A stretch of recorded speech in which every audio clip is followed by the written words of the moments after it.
Hello and welcome to Infamous, the audio podcast. This is Brandon, or Mutilus on Discord. This is not Parker, it's Jeremy, so do not be confused. It's Jeremy, just Jeremy on Discord. And this is Aaron. I go by Treffinwood. Alright, as you probably noticed, Parker's not here today, so he's going up a probationary episode to 2598. I'm going to put another Parker punishment here on the list that we'll figure out later. It's not a time to go lenient. Yeah, right. Alright, quick announcements. As always, we have our Patreon channel available. Link is in the show notes. And also, we have some of our merchandise available through News on Minis in the show notes. No new news. We have old news, right? Old news. I guess a little bit of new news. We did some things we didn't cover last week because we figured I might already know. Oh no, because we covered all that stuff. I was thinking we didn't do the restricted list, but now I remember that we did. All right, Aaron, why don't you tell the listeners what our topic is today? Are we going to do it currently playing? We're just going to dive into the topic? Damn. Do you want to do a currently playing? Yeah. We'll do it to currently playing. Okay. Parker left a note here. He is single and looking to mingle. I'm not sure what faction that is. So we're going to call that playing the field. Probably Hellfire Club, I would guess. Let's see. I am playing Webs. That's very exciting. Imaginative. On the plus side, I have changed my list slightly. I got rid of Crimson Dynamo. I added in Agent Venom. And I think that's the only change I have made so far. Aaron? In the past week, I played Avengers, Black Order, Cabal, and X-Men. The majority of that's been Black Order, as they've been on my to-play list for the year. I do want to talk about them for a second, because that was an experience I don't want to have to undergo anytime in the near future. I played all of the Black Order, including a Mind Soul Thanos, Space Maw, Power, Swan, and Reality Corvus, to kind of fit them all in. And it's just bad. Do you think it would have been better if you had Space Mind? So here's my 2 cents. So I played Corvus or I did play Corvus leadership or no leadership, Black Order. I didn't play Thanos at all. I lied. I guess I played him once, but almost never. I think Space Maw is bad for a 6 threat. I think P Swan is bad for a 5 threat, and I think Reality Corvus is bad for a 5 threat. And that seems like blasphemy coming out of my mouth from what I would have thought. But I do not want to play any of those 3 models in the Black Order. I think the problem comes from playing all of them at plus points. I think taking one of the randos with a stone is fine, but it's when you start compounding the additive points, it gets really bad. Sure. So, I even did that in my last game with him. I played the only one that had a stone was Maw. Mm-hmm. And he got one shot by Ronin's strike. Like, okay. So as soon as people can pay to ignore his defenses, and he's just got 2, like he does not have really the action economy.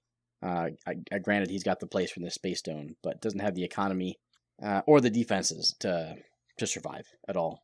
And the Space Stone actually costs him power.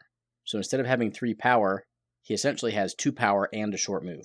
And you'd think, hey, sure, you would always spend 2 power for a short move. And that's not wrong, except he only has a gainer. So if they don't attack him for the first turn or 2, what does he do? He Space Stones, and he can either Builder and then throw, in which case he then can't protect himself against the throw, right? It's just a really awkward, I found. Now, maybe someone out there has found ways in which Space Maw in Black Order is good. Now, I think all of these characters are very viable splashed just by themselves. But the synergy of playing them together in Black Order did not work at all. Yeah, I don't know if you want to talk about that some more, have some questions, but... You seem to be doing good work with, was it Supergiant, who was causing all the trouble to everybody, taking all their power and fucking with people? Yeah, so I played Supergiant. She's made the table 7 times so far. She is not in my trash pile. I play my most recent game into New Defenders with Daredevil. Daredevil ends up kind of, getting to my back point where Supergiant's sitting, and he can just do fuck all against her, right? spendered him, took away all of his power, stun and stagger, and then I just happened to one-shot him with my next activation after he had flipped with no power. Now the one-shotting was a little interesting. Like, you shouldn't count on that, right? It's just 5 dice twice. But I do think Supergiant's actually one of the better Black Order models when you just play Black Order. Their problem, as Brandon said, is they're too expensive when you start adding all the gems. Mm-hmm. But the models aren't worth it without the gems. For instance, Swan is not a good 4 threat without the power economy. So it's weird. Like, my last 5 that I actually liked a lot was Proxima, Black Dwarf, Supergiant, Mystique, Ebony Maw. And of those, Maw was the one who is not worth their threat value. So anyway, that's some of my takeaways. If I was to play Black Order again, I would definitely pare it down to maybe 4 or 5 actual Black Order pieces and a bunch of other stuff that I wanted to splash in. And honestly, if you like Black Order, you should just play those models elsewhere. Yeah, I think that's true. I think Black Order was really punished for how strong they were in the early game. Sure. A lot of their stuff is, they just give it, like, let's round up on this point cost just to make sure. Like, a lot of stuff like that. Yeah. I mean, I played into Thanos Defenders. Jeremy, how many dice does Wolverine roll after he's flipped in Thanos Defenders? Uh-oh. I think I talked about this on last cast, actually. Ooh. Okay, Brandon, what is it? It's like 18 or something. I got to 18, but I think I had more, though. Sure. By himself. Base 7, up to 6 up to 5 for damage. So pretend he just flipped. He just flipped and he gets to go first. Okay, then it's 7 plus 4.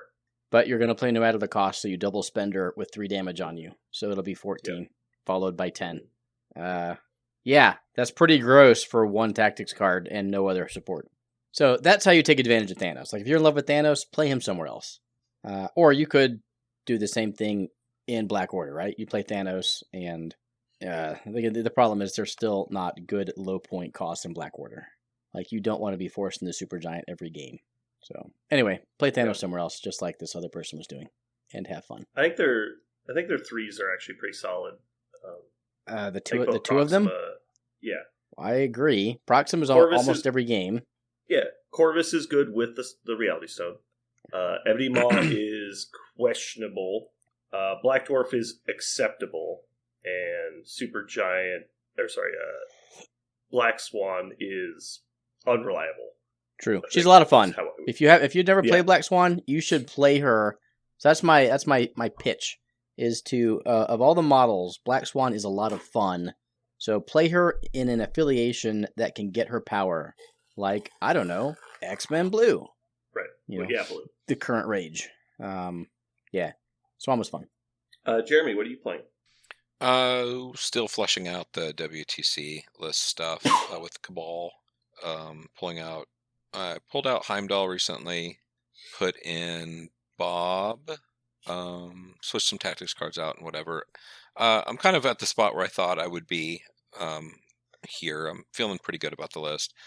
Actually, I was allowed to play Cosmic Ghost Rider instead of Immortal Hulk, so the list got so many fucking teeth, I don't even know what to do with it now. So it's pretty gnarly, pretty cool.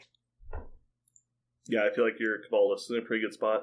Yep, just a tactics card here and there that are going to have to be played with and practiced. Again, I'm probably the worst. What card is that? I keep saying I'm not any good with.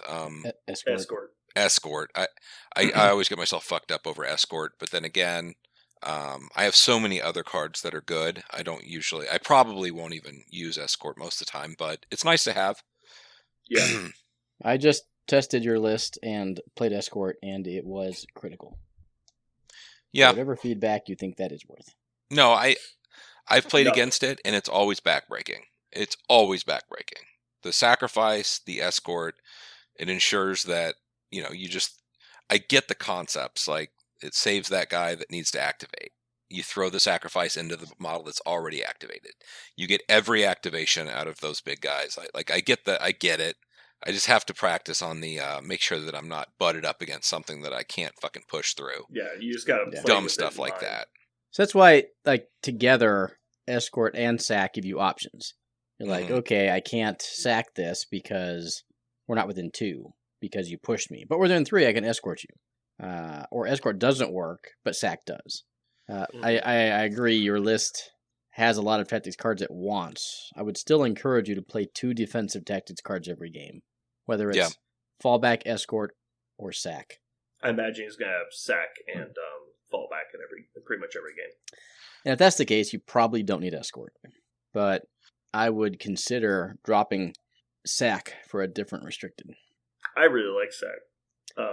I do too, but if you have fallback escort, I don't know that you need sack. It's fair. We'll really see. like sack, We've got especially time. With Bob. We've got time to figure that out. That's they definitely try to hit Cosmic Ghost Rider, you sack it to Bob, and then you shoot him back. It's great. We're at a point now where it's kind of like season to taste. Like I got to figure out the ones that I must. It's the ones that you position for. Need. Yep. Like versus need. Yeah. It's all good. Cool. So now getting into the main topic. Okay, now for today's main topic, we're going to take a look at everything, like the game, how it's changed theoretically with respect to the updates of last week. So last week we talked about the models themselves and how they might be, their impact might be changing on the game. But what about the other 120-ish models that weren't touched? What are the impacts on them that the changes last week engendered? Who wants to go first? Why don't you go first? Me. Okay. I'm going to make what I think is a spicy take and say that X-Men Gold actually got a buff. How fucking dare you? How dare I? So okay, well, my opinion is definitely the opposite, so sell me. Okay.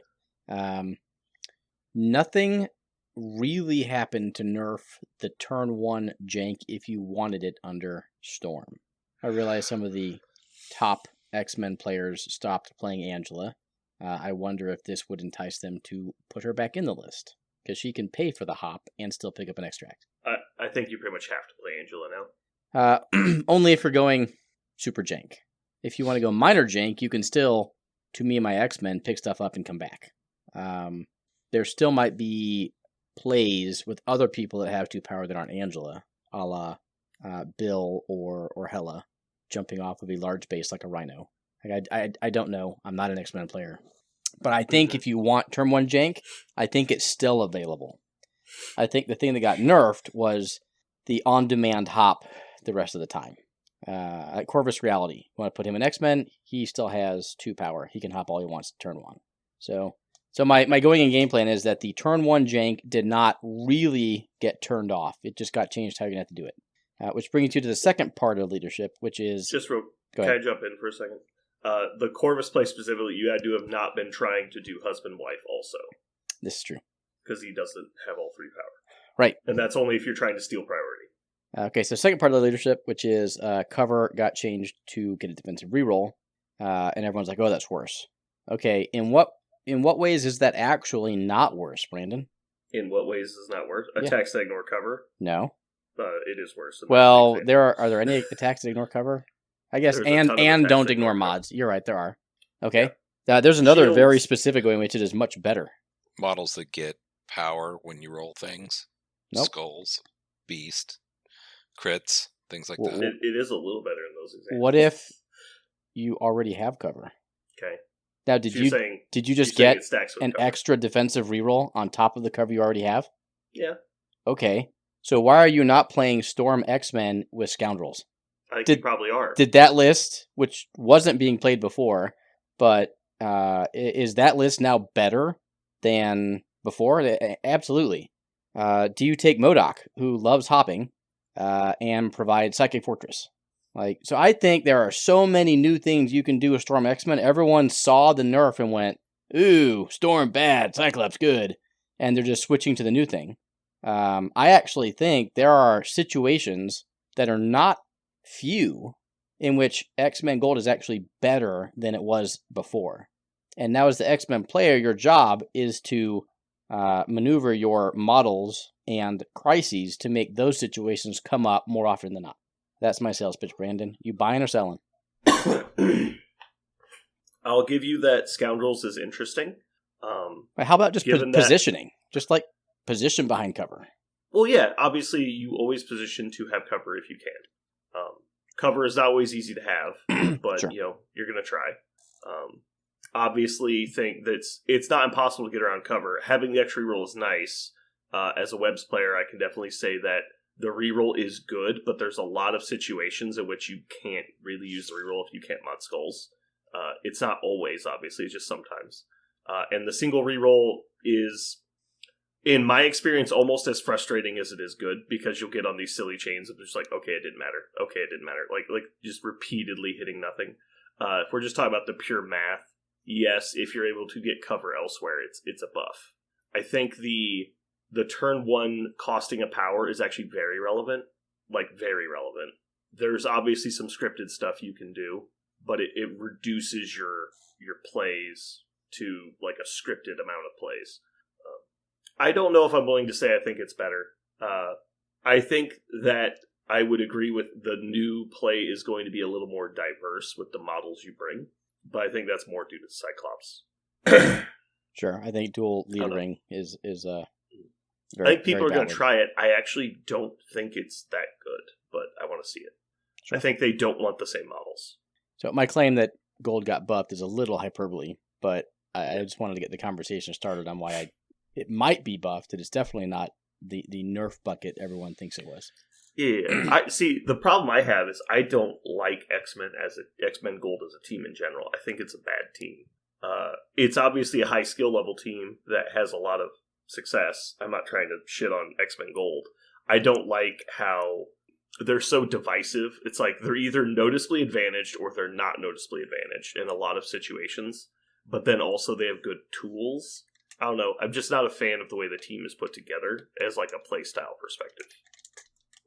And they're obviously good. Like, I'm not saying don't play X-Men. I just don't like the team, the way it's put together. Sure. Jeremy, you have thoughts on X-Men Gold? I mean, I think that everything being the way it was free and automatic was way better than it is now. Yes, there's a couple exceptions out there. Dare X-Men players play anything different than they were playing before?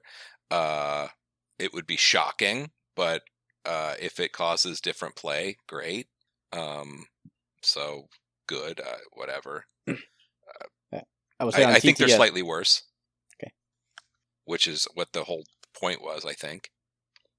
I have played into a shit ton of Cyclops X-Men over the past week. Let's just put it that way. Yeah. Yeah. I have played into Storm 0 times. Mm-hmm. So with that, anyway. Go ahead, Brandon. No, I was just going to say, does anybody else have something, or you guys want to keep talking about gold? So what are the revelations? I'm done with gold. What are the revelations for blue? I mean, it seems pretty obvious to me. We're jumping right into it. Okay. Well, clearly the biggest buff to a team, by team I mean a leadership, like we've seen probably ever. Yeah, it completely rewrites the landscape of X-Men. It is a very strong leadership. Gaining extra power is always good. I don't know if it's as strong as people thought it was in their initial reactions, but it's definitely good. It's like very good. I've been seeing a lot of fun interactions with people using it, but I think you're really going to see the best return when you play non-X-Men models. I mean, when I think about that leadership and, how just kind of like comparing it to Red Skull Cabal, it's like a beam. Like, don't they have Logan? Or Logan's not X-Men, is he? He's not, or he is X-Men. He is. Logan is X-Men. Wouldn't he be the quintessential, like, perfect?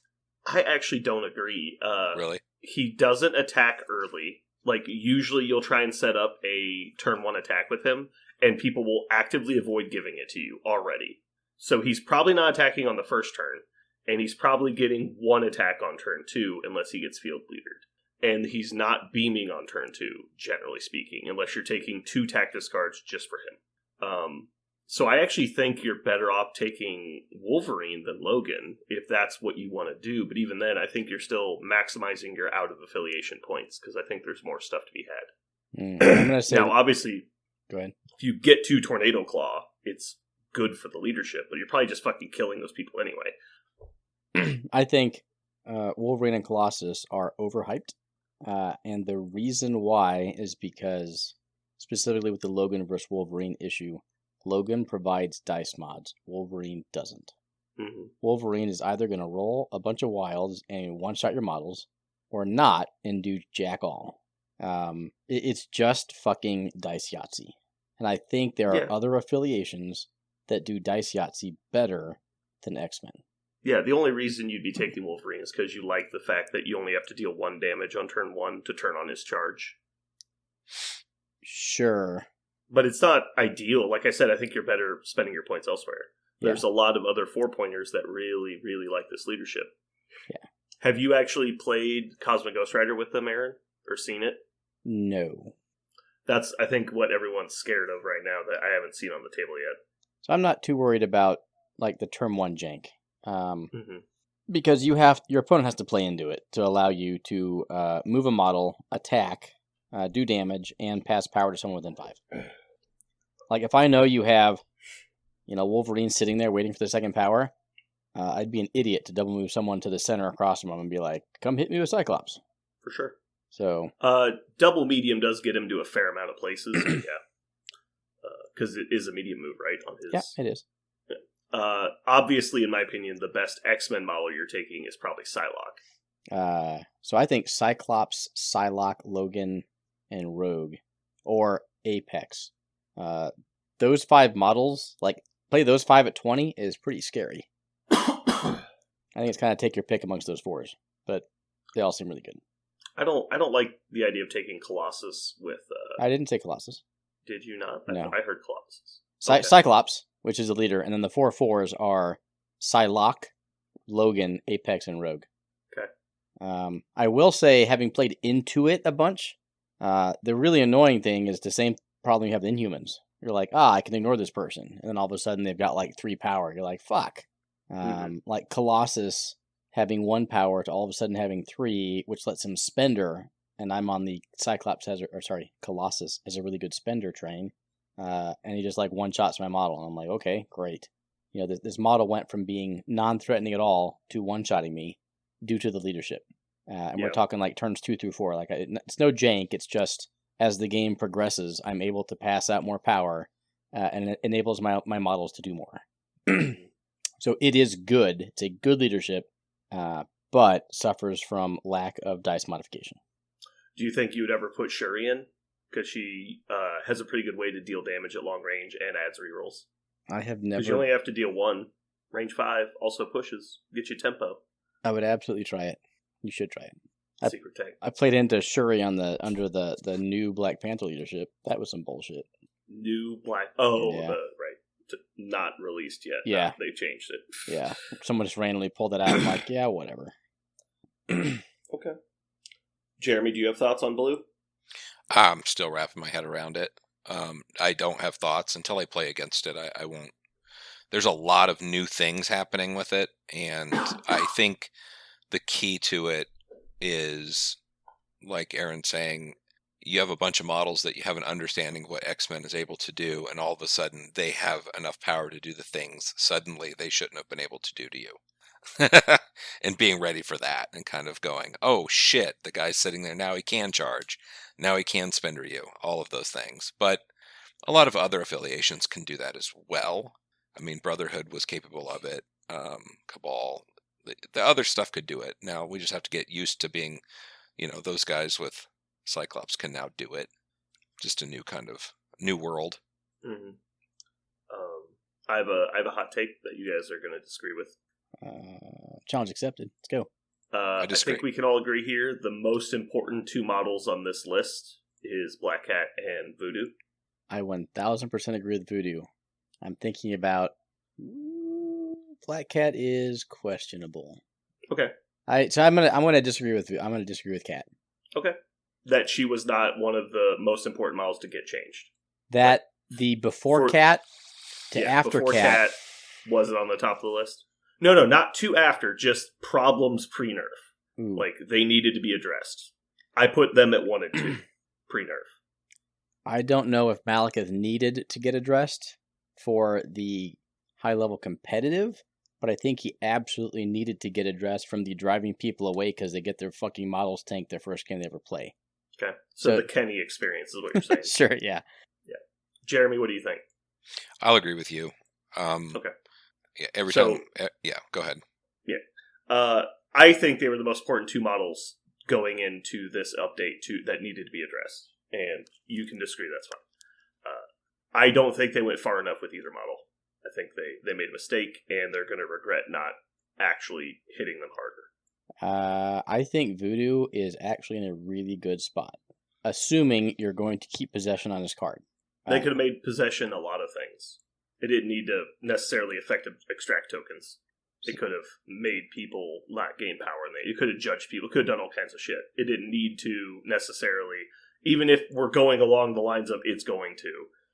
I've played 3 or 4 games with Cat and 1 game against Voodoo.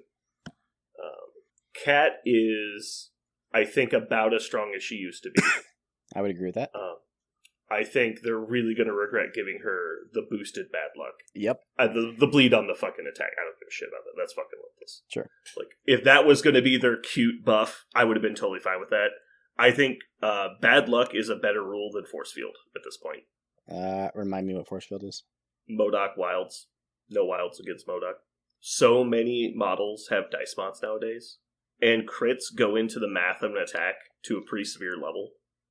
Because if you just coin flip down against Black Cat on a 5 dice attack, you might have to attack her 6 or 7 times to kill her. I'm going to do the math while you do this, because I think you're wrong, but I think it's 2.5 versus her 3 defense dice, so which averages like 1.3. I'm going to put it into the calculator. Okay. No crits, no mods. 8 dice into 3. Mm-hmm. Come here. 8 dice into 3? What's 8 dice? It's a random picking an attack. You're just assuming that well, yeah, because that's the problem. If everyone had 8 dice attacks, you could kill her. Well, except it'll give me an average expected. So this is kind of what I'm saying. So generally speaking, the attacks you put into her are going to be 5 dice attacks because she's next to you early in the game. Sure. She's usually not next to you late in the game. I think the average model in the game on turn 2 is not likely to kill her in a straight up fight, which means there's probably a 55-60% chance she just steals your objective and runs away in places if you attacked her. You didn't attack her, she just moves away. Okay, expected damage, 8 into 3, not exploding crits is 2.78. Yeah, but now make it 5. Well, hold on. We're going to do... I guess I just... Crits exploding, not counting wilds. Calculate 2.22. So the same attack... 2.78. We're assuming that the no mods does nothing. What do you mean? And no mods. She has 2 mechanics, yeah. Oh, yeah, hold on. She's got no mods and no crits. Oh, and okay. most people that need No, to if kill you're her combining the two of those... Sorry. Yeah. No, if you're combining no rerolls and... Yeah. Just canceling a result versus not exploding dice is obviously better. Sure. And no wilds will stop more effects. So yeah, the no crits is not as good as the no wilds. But also adding the no mods is super impactful in the early game. Because not many people can afford their spenders yet.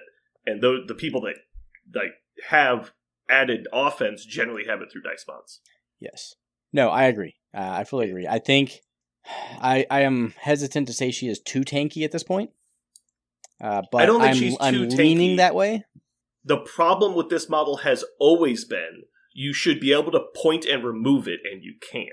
That's always been the problem with this model. Even originally, it was like, oh, what happened in that finals match? Oh, so-and-so attacked Black Cat and rolled bad.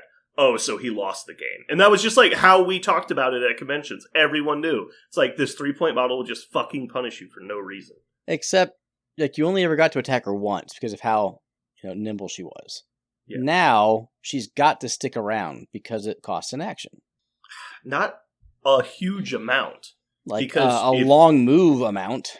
The thing that the action actually matters is that there is counterplay to her setting it up. So, like, if she's standing there and you have an action, the correct thing to do is to throw her away or bow her away or something. Because then she's spending the action to get back to you and she can't run away. The whole she runs away part, so she's moving long, and then if you attacked her, she's probably also placing range too. Yep. With stealth. And all of her stuff. And with the place, she's almost always going to be in cover or within range of another defensive ability like Bodyguard or something. Once she runs, the amount of resources you're spending to get that shit back is way too high. Like, the cost of getting it back, you're better off just getting a different extract token back. Because she's just going to steal it again if you get it back. Yeah. The play pattern that she can't do anymore is hop, and by hop, I mean move in, steal, and move away. Yeah. She's got to be standing next to you to be able to get out. People complain about like Miles and Spider-Woman and stuff. It's like they have to generally spend a move action to get to you and then spend an attack action that you then get to play mission objective or bodyguard. It's like it's not even a similar line of play at all. People that just take stuff from you should not probably exist. I think they should have changed it. They should not have given her the no crits thing because they added another layer of defense for her to do the thing she was always going to do. And then also on top of that, like Voodoo, he just needs to roll a little bit better to do the exact same thing he used to do before. He can't stop you from contesting blues, which is nice, until he gets lucky and throws 2 people off of a point instead of 1. And that's dumb. Sure, it's size 2 only. You've got to get super fucking lucky to do that. And the fact that you can't recall it in the power phase at all, and it costs 3 to recall... those are some not nothing. Huge fucking they're huge fucking nerfs. It's not nothing, but when he goes last, he still swings the game. Sure, and that's why you bring him. Just the same reason like Cat can go last and steal it and stand next to you. Like, okay, well I guess I go first. I have 2 attacks and a throw. Like, bad luck or not, you're probably gonna down her. I just think it's still too strong. Okay. I think Voodoo is actually really in a good spot right now, and we'll see which one of us is right as the meta develops. I think he'll be in every affiliated list. I think he will be in every affiliated list that is trying to score out scenario. I guess that's fair. There's some Avengers lists that are trying to score points. I mean, Steve with some of the new attrition pieces. I mean, you can run an attrition roster and Steve. I think you even play him in Midnight Suns when you're playing like Immortal Hulk. Like he's still very good. It's not like he's a noticeably negative model without the possession thing on his card. There is now no I will way give you that he is lower. He's a lot lower than he used to be, but he's a 4 with no mods and no displacement other than a double hit. There's a lot of models that wish they had that throw. Sure, but again, that's the thing. Like if it was a double wild throw, we're not even talking about it, right? It's a different situation. Double hit on a 5-die attack is not that unlikely. It's like, what, 30% chance? It's 0.25 times 4. Or sorry, times 5. I think it's like 30%.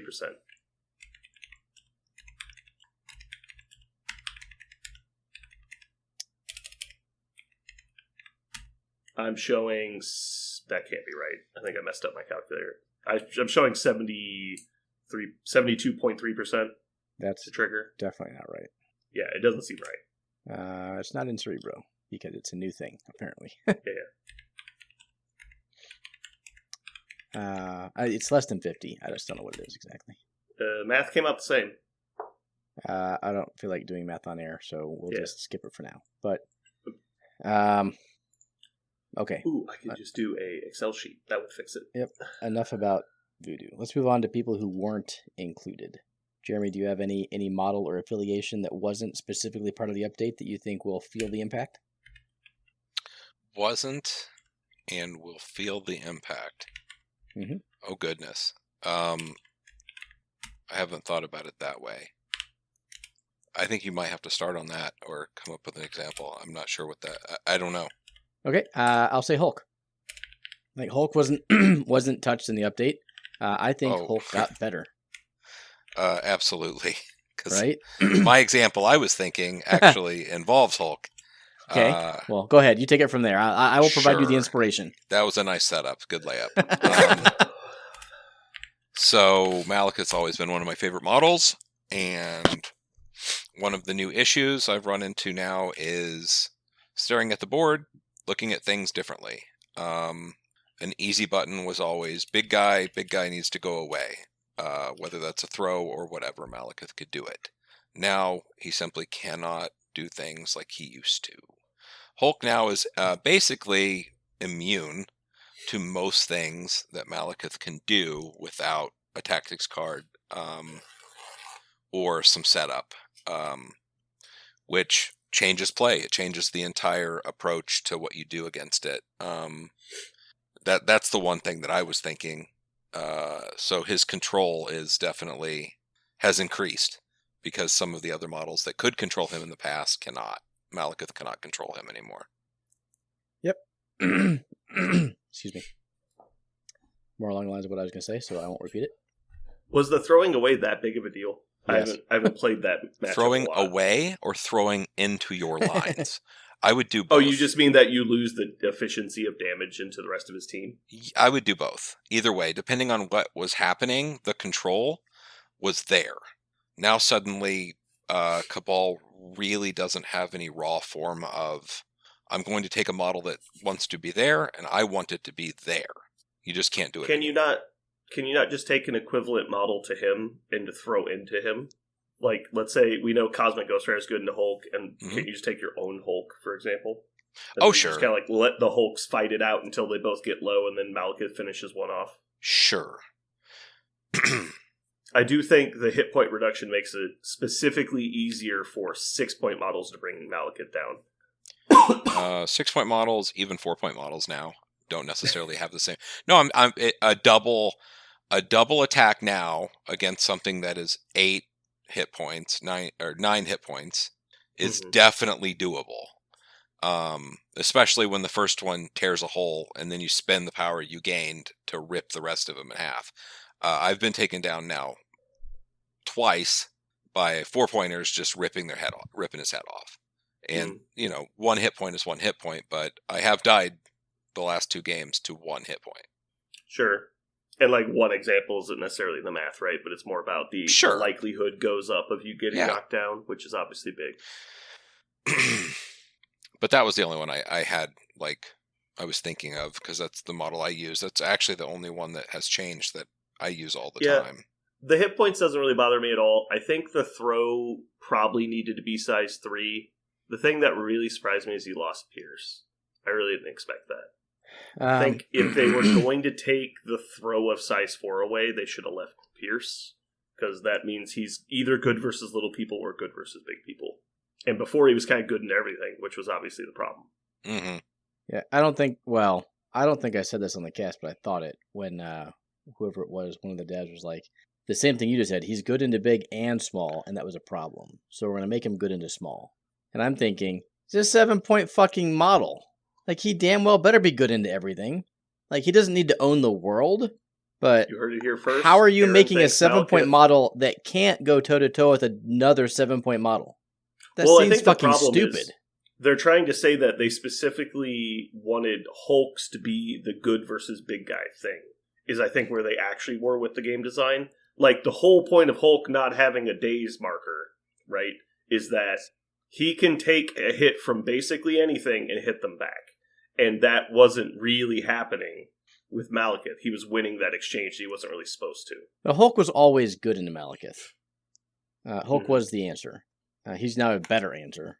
But the throwing big guys around was actually killing the little guys, not the big guys. So the whole thing on the little dev chat they had, that threw me for a wrench because I didn't understand it at all. But I do agree with you. I'm 100% fine with him not throwing size 4s, but the Pierce probably should have stayed. He should have gained like a 10 dice rapid fire. That probably would have made sense. Range 5, 10 dice, range 5 rapid fire. Can we talk about the actual biggest nerf in the packet now? Please. Ronan the Accuser now has to spend power for his spender. Sure. I think that's a bit much. Let's be realistic here. You can't expect him to spend power for his spender. I printed the card with the 0. That will be the one I will be using. Okay, that'd be great. So I am going to unfortunately speak my mind now and say I said last week that the change I was most unfavorable towards was, do you remember? I do not remember. Wong. Oh. Wong was totally fine before. He did not need a fucking change. Well, you're wrong. So I am not wrong. Wrong. I have. You're Wong. In the 7 days that have passed, changed my mind. By far, the change that I am least favorable of is the removal of space reality from the restricted list. Oh no! Pocket Thanos is back. Yes. Pocket Thanos. Pocket Thanos is back. Space Reality Thanos doing whatever the fuck he wants in every fucking list that you have to then bring your counter Thanos for. Oh, I am not looking forward to the meta in about 3 weeks when everyone picks up on it. I actually thought for a second, what if I just put Mind Space Stone into my webs list just to fuck with people? It's just like, oh my god, what am I gonna do? You're not wrong. Like your 10th, I know, right? Your 10th. Who needs ASM? I fucking got Thanos. Right. Your 10th spot in a roster is usually flexible enough that it will be better spent by putting Space Reality Thanos in because of what your opponent has to do to counter that. Mm-hmm. I don't care what your affiliation is. Just play Thanos and profit. Instantly drop Senators for hammers. Because Eye on the Prize Thanos on hammers is fucking dumb. It is one of the dumber things to exist. Yeah. Mm-hmm. Yeah, but he can only portal once now, so I mean, it's fine. Yeah, he's not even good. I mean, let's think about it like that. Like I said, 14 dice Wolverine. I think you mean all webbed up agent, all webbed up Agent Venom symbiotic tendrils into no mods into 11 dice. Yeah. Oh, sorry, all webbed up is 13 dice. I abused the fuck out of Thanos in Weapon X with Logan, so I get it. It's totally a thing. It's just not a thing that I think is good for the game, or I really want to play into every game. Yeah. Asgard got a pretty good tune-up. I mean, their two worst models, their leader and Hela, both got noticeable buffs. Has anyone played Thor yet? Nope. I think it's a noticeable increase. The fourth Mystic is meh. The extra hit point kind of goes a long way, I think, especially with Odin's Blessing in faction. But the shock and stun immunities, I think, actually matter a lot. I kind of want to play him as just a beater, especially drop him in lists when Crimson Dynamo's there. Like, fucking shock me. Go ahead. No. Just beat him up.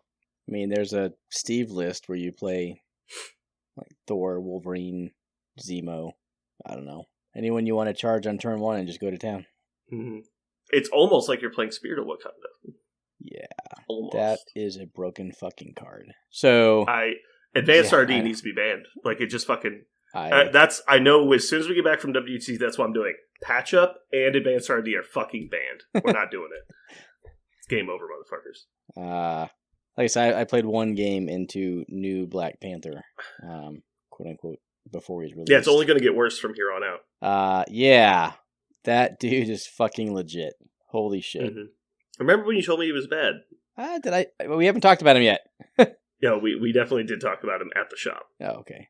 I don't. You read him, you're like, oh, he has like 8 dice fucking basic attack, and then we were like, oh yeah, that seems good. And he's like, oh, don't worry, he's terrible. I'm like, oh, okay.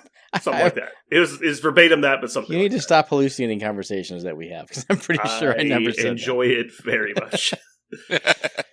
Yeah. So he moves long, places 2, then gets an 8 dice attack with 2 rerolls. It's Solid. not okay. Seems okay. It's not. So I think Wakanda is a stealth winner of the past week's nerfs, or past week's changes, rather. I think you mean the last 2 months of releases. Specifically, whenever M'Baku came out. No, specifically last week. And the reason I think they are a winner is because people, in general, hadn't really gotten around to figuring them out. There were some people who had, but there are a lot of people coming back to the game now, and they're not picking up Wakanda. They're picking up everything that changed. Well, guess what didn't change? Wakanda. And I don't know why people aren't reaching for them, because they are fucking bonkers. Well, I don't think that's fair to say they won because they didn't move, because a lot of stuff got better. By that argument, the majority of the game, I would even say, got better. So I don't see how it's fair to say that they got better with everything. Like, so, if the field went up 2 points and they stayed static, that's not a buff. Let me try to say what the Wakandan players got a stealth buff because people aren't playing them and therefore getting reps into them because they should, because they're one of the top tier affiliations right now. How about that? I mean, I think it's fair to say that you think they're still in the top tier, despite other things coming up with them. Sure. And people won't be practiced into them because there aren't very many people playing them because they're picking the other new shiny stuff. I guess that's what I wanted to say. Dark Horse is fair, and they're a newish Dark Horse, which is nice because there's very few people have the practice. I will definitely say that the times I get the most frustrated when I play this game lately has been against Wakanda. Like, it's just like, this is clearly broken and needs to be fixed. I also think the Malekith nerf, and specifically the nerfs to Voodoo and Black Cat, all help Wakanda's game plan. I think Wakanda has a top-tier X-Rank jank game plan if they want to run it. They also have a top-tier beat-your-facing game plan. Like, they were one of the teams kind of in the middle, and the fact that the other outsides got brought down means that I think they're able to shine. What's their extract jank? Spirit of Wakanda, Toad, and Quicksilver. Oh, yeah, we did this. Toad takes the middle. Spirit of Wakanda is to Quicksilver. He takes their back Foxtrot and retreats. Nothing they can do about it. Quicksilver, OP, trademark, infamous podcast. I'm telling you, I think this is... I'm going to step on my dick here, but top 5 lists in the game that no one is playing. I remember when we figured out the Quicksilver stuff on Discord, and I was like, oh my god, this is broken. I just blocked it out of my mind. Like, you think, like, Storm is broken with the hops and stealing shit with Angela you have to set up. This is like, there's no setup. There's just play Quicksilver, and you're done. Do you think models should be allowed to move 3 times long and then also have power left on first turn? He doesn't have power left after he picks up an extract. Well, he does to pick up the extract. Yeah. If I am not pointed at a model and gave like, this model moved 3 times long and picked up an extract, call Will Pagani. Like, someone would be like, yeah, we better call Will Pagani. Like, I am not going to hate on Quicksilver. I mean, I love Quicksilver, but like, so that's clearly like, I love the dev team, but like, that's bad game design. If the only time your model gets plays is with a card so broken that it allows shit like that to happen, it's clearly not balanced. Like, so you see the difference. Like, this model is bottom tier, and you play one Tactus card that's not even affiliated with it, and it instantly goes to top tier.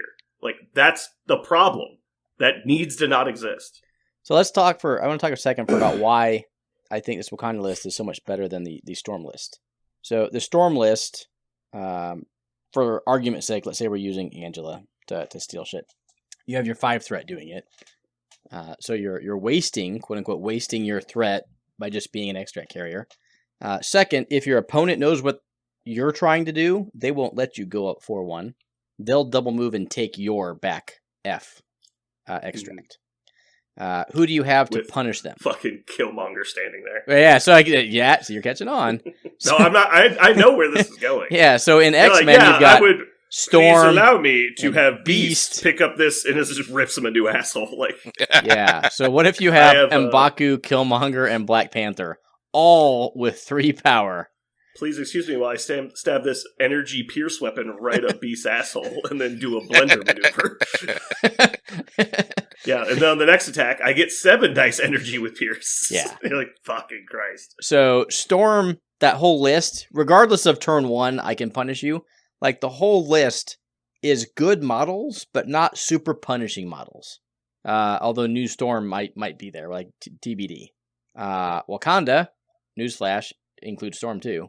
With Wakanda Forever and Jabari Chieftain, Usurp the Throne, like, holy shit. Like, you can own anyone in the game on your crackback turn with Wakanda. Storm makes the 10, though, is if you're replacing Shuri with her. Which I'm not saying is objectively wrong. I'm just saying you would have to, like, there's that many models that are crucial to this game plan. There's not, but... Well, you're playing... I just built it for a friend, so... The 2 original 4s, Okoye to get affiliated. Hold on. Then you've got Storm, Shuri, Quicksilver... And Toad. Zemo, Toad. You got 2 slots left. I know Angela's in there. No. Why would Angela be in there? Okay, who's in there then? You got 2 slots. There are 6 Wakandans, including Storm.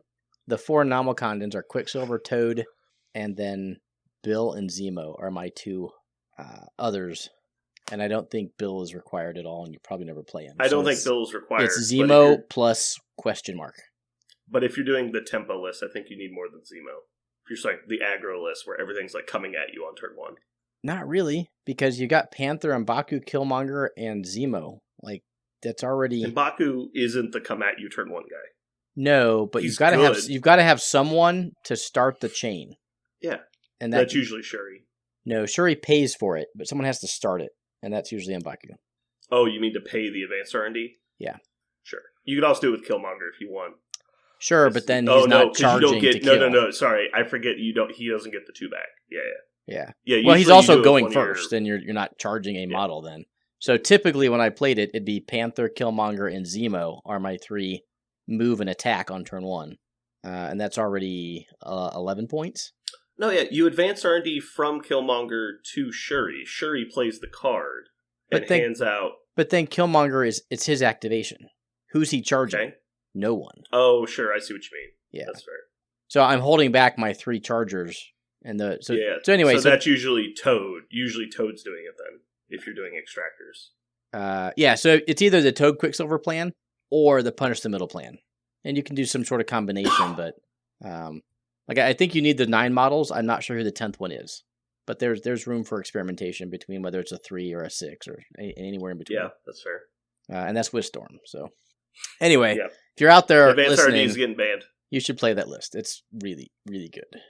What if they just made Spirit of Wakanda activation only? So you had to wait till the second of your turns to play it. Trying to think. Turn 1, Advanced R&D. Turn 2, Spirit of Wakanda. And that's if you have Prio, your opponent's already taken an action. It 100% fixes it. And what it fixes fixes, it's like still useful, but not busted. It fixes it. Well, it's annoying as shit to play into. Yeah. But because they still have the aggro play, it's just the extract play falls away. Correct. No extract play, just the aggro, which I like a lot more. Yes, so like we know what the list is about. You're just playing, Weapon X with Wakandans. It's not going to fix the new Panther play, which it feels just like fucking Cat Dog from Malekith. Just like kill whatever model you want. There's nothing you can do about it. Jeremy, do you like Spirit of Wakanda? I do not. I think it's horseshit. After my own heart, right here. It's I don't know. It's just whatever. It's one of those. It reminds me of, like, when shit like that is happening and you're watching it happen. It reminds me of Dominion, the card game, where people are just doing this. Like they're just masturbating. it is. It's a mental masturbation. Playing a game. Want to play this? Draw a card. Draw 2 more cards. 3.5 minutes of watching them get excited, doing their own thing, and then going, "I just made 4 points," and we're like, "Who gives a fuck?" Yeah, whatever. Yeah, there's only one thing I can't deal with, Jeremy, and that's a deck of cards that's glued together. I kind of like that one. I kind of like that one. I'll give you a props on that one. It took me a second. Because you never see it coming. Because it sounds like fairly normal conversation.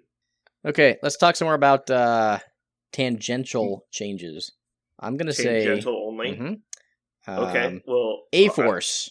Oh. Quasi-significant nerf. Yeah. Because they only played a broken-ass list that wasn't good. I think they played 2 different lists that were both okay. The She-Hulk into Big Guys list, and the I'm stealing all your shit, and you're never going to get back because I have 4 bodyguards list. Mm-hmm. Both of them got nerfed, specifically the Stealers, i.e. Cat. The other one, I think, gets nerfed because Big Guys are less prevalent, ? I don't think Big Guys will be less prevalent. I think Malekith will be less prevalent. Okay. Which is actually worse because she's the one I think he is the one I think she was the best into. I think Thanos, Hulk, and Immortal Hulk are all good into She-Hulk. And I honestly think even Cosmic Ghost Rider is pretty good into She-Hulk. And he's not even really a big guy. He's just annoying. He's just 3-threat, yeah. Yeah. Jeremy, what's your take on A-Force now? I mean, we're still in the hot take realm, so don't feel bad when you get it wrong.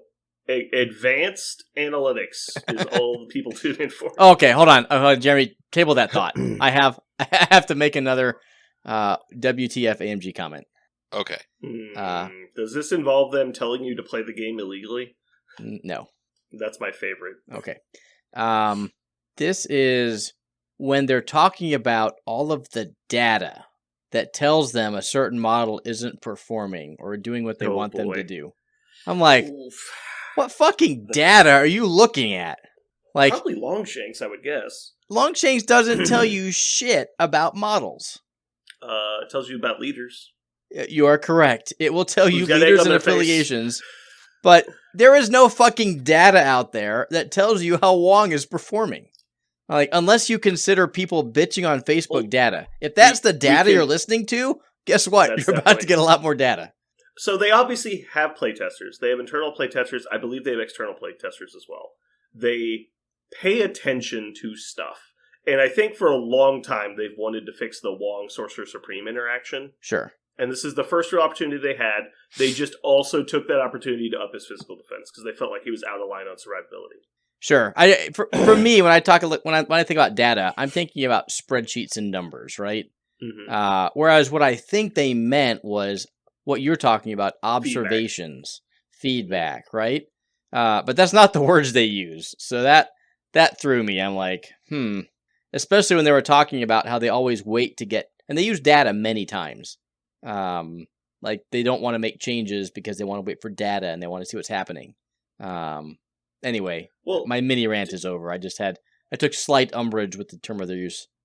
Data. Yeah, use of the term. I can respect that you disagree with their terminology. That's fine. I do think when they look at it, it is presented in the form of data.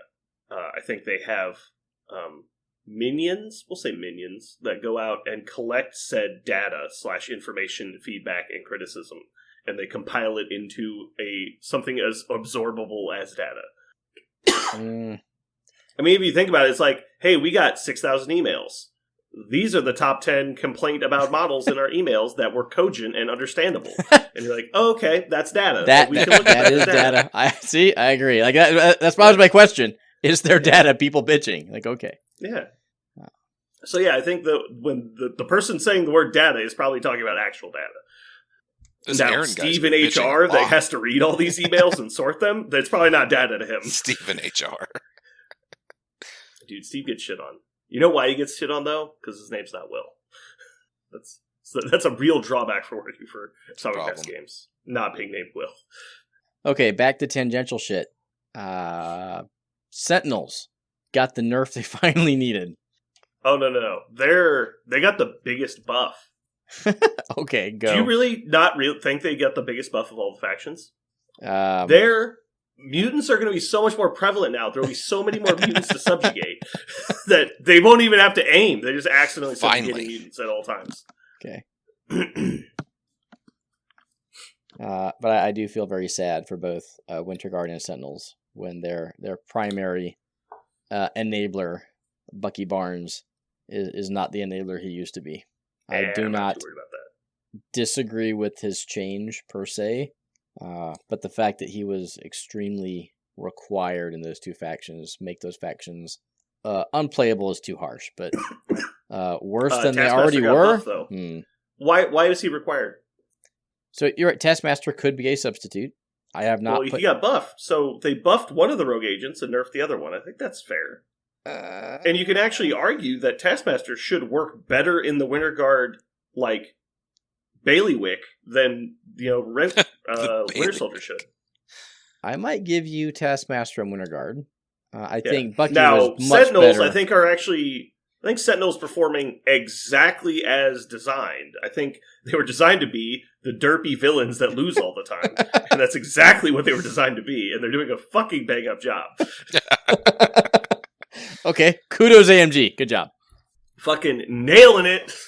Also, if you were like, you know what my favorite team is in all of Marvel? Winter Guard. And you're like, I want to experience what it's like to be the Winter Guard. You are experiencing that. Okay, let's go to some tangential buffs. And this is specifically related to Malekith. I think both Juggernaut and Cent Prime got buffed significantly. Is this because Cent Prime doesn't get thrown into anything? Everyone? Yes. Yeah. Both of them. I think Malekith's release took both of those two models and basically dumpstered them. Because of how prevalent Malekith was, and how important it is for your 5 threats to have more than casual playtime. Like if I have a list and a 5 threat in it, I probably have various places to play him. I would argue that you could not put Prime or Jugs on the table into Mal. Which meant they really didn't have a place in your list. I disagree with the Jugs statement. I think Jugs could play into Mal. Okay. Well, we'll agree to disagree on that one. Yeah. But regardless... I only think that because of his vast maneuverability, you could get him out of position to be thrown into your own people. And putting random 8 dice attacks into Malekith was not worthless. Also, being able to play Do You Know Who I Am on Malekith, because no one plays Indom anymore, was also valuable. That's a medium throw with a large base. Like, you have to be off in Timbuktu not to hit your own team. Yeah, but luckily he is speed of sound Juggernaut, so it's fine. Sure, hiding in the corner, Juggernaut. No, glad you like to play yours like a coward. I know I don't have to worry about. I just put him on your back D. Okay, I'm not over there, so I don't have to worry about him getting thrown into me. We don't have to worry about it anymore because he's changed. But anyway, he's not getting thrown anymore. So neither of those two models are getting thrown. I really don't see another reason why they shouldn't be played, like in any affiliation. So I think it would be wise to try out Jugs and or Cent Prime and pick your affiliation. I think they're back on the table, boys. I would be happy Jeremy? to see no Sentinel Primes ever. That motherfucker is my bane. You want a model to roll good? Roll Sentinel Prime against me. He will. It's just aces the entire time. If you want your models to roll well, play them against Jeremy Cent Prime. That's facts. When I play him, that? Is that Domino? Yes, it looks like I'm taking 8 damage. That's great. Can we talk about most surprising change? Sure. So there's a model that got adjusted, and I would have told you, and we talked about this beforehand, so it's perfect. You know my thoughts. This model would have basically needed a buff at every level or a complete redesign to see the table. And instead, AMG was like, how about like 2 sentences in one new ability? And I'm like, all right, you got me. Like, and that's Hela. I am so excited to put Hela on the table, and I don't even know if she's good. But they were like Salt Bay Death Embrace. I'm like, fucking give me that. I want it. Like turn 1 charge plus Counter-Strike? Fuck yes, let's do it. I'm very excited. It looks very interesting. I am excited to try that one out. Yeah. I am. Plus, I like the model.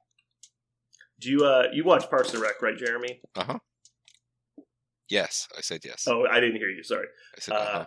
It's like that scene where they're negotiating with the other political person's assistant, and she's like, let's get this thing like over with. And then Leslie's like, no, there's nothing you can say that will convince me to drop the subject. She's like, I'll give you Joe Biden's personal phone number. And she's like, now hold on. It's like trying to like talk her way out of it. It's like, that was me. It's like, there's no way Hela can be good. Complete redesign, like Death Embrace. I'm like, well, hold on. No, we don't know what this does yet. I do want, going back a second, I think we're going to see a big upsurgence in Black Bolt, like everywhere. Yeah. And I think he does make Juggernaut very sad. Why is that? Because he gets to throw size 4s on demand, basically. Does he have a size 4 throw on his card? On his spender, which was reduced in power while he gains more every turn now. Really? Yeah. So his spender went from 4 to 3, and he now powers up for 2. And his spender has an auto size 4 throw, I believe. They updated MCPDB. I can't check anymore. I got to Crit Wild, and you can check the old one, which I just did. So yeah, I wanted to make sure he always had the size 4 throw, but again, because his playstyle was to pump the builder, like he rarely spendered. Now, I think he will be spendering more often. So just if you go against Black Bolt, just be aware he still throws size 4s basically when he wants to. It's a throw short, and it's on damage, and it's only range 3. I don't think that's a big concern. Like, I'm definitely not cutting Juggernaut. Sure, no, it's just when you're go up against it. Be aware of it. Yes, yeah. Absolutely. You should always be aware of what of your opponent's models can throw your models. Right. So I guess the big winner is Cent Prime with Jugs as an honorable mention. How about that? Yeah. My opinion only. So are Inhumans good now? No. Yeah. Yes. Fuck. Instant no. Instant no. Hard no. I think they're gonna see more play. They got better. I think honestly the thing that holds them back the most is they feel janky and scripted like X-Men, but on average have worse models and are less popular and less successful. Like, it's across the board. They basically just feel like bad mutants. Which again, AMG just nailed it with the design, because that's basically what Inhumans are, is bad mutants. I think Inhumans are completely competitive. I don't think there's anything wrong with them. But they generally have one strategy. It's funnel all my power through this one model and then try and win the game. That's a bit of an exaggeration, but... Well, I know the Cosmic Ghost Rider plan is still live and active, and now that Black Bolt can actually do real work and help out in different ways, it might even be better. All right, so just talking about it, do you think on turn 1, the Inhuman leadership is better than X-Men Blue? Yes, 1,000%. Okay. Is it better any other turn of the game? The answer should be absolutely not. It should be no, but there's going to be some instances where it will be. On average, no. It's going to be a pretty rare exception, I think. So the fact that you can always transfer, period, dot, you are not contingent on damage. Dealing damage, right? Yeah. Like, you may want to, in fact, when I played Inhumans, steal a power at the beginning of your activation to do something. So that's not nothing. Yeah. No, I think the leadership's solid, but moving power is never as good as generating power. The better part is that you do it on demand. Well, totally agree, 100%. Yeah, it's also a much shorter range, which admittedly, shouldn't matter if you're putting your models in the right spots. But if you're like, oh, your so and so has 1 power, they need 2 to charge, and I just like web line them out of range 3, and you're like, okay, now what? Yep. So here's my spicy take. Black Bolt is one of the top 3 fire threats in the game. Who are the other 2? Can I go? I hadn't necessarily specified that because I have go? less chance of being wrong, but go ahead. I know the answer. I called you on it. Yes, I Brandon, know the answer. go. Red Skull 2 and MODOK. It is not MODOK. Red Skull 2 is definitely in there. I'm coming through the screen. I'm coming for you. All right, let's take a look. Let's take votes. ASM. No. I agree. Angela. No. Cable. No. It's not irrelevant though. It's a close. It made me think. Now. It was a hard no before. Cable's worse, but it's close. It's close. I think the Inhuman leadership is noticeably better than the X-Force leadership. I'm just talking like as a splashable, like completely throwaway leaderships. But yeah, I think most of the time, at least right now, I would be taking Cable. Oof.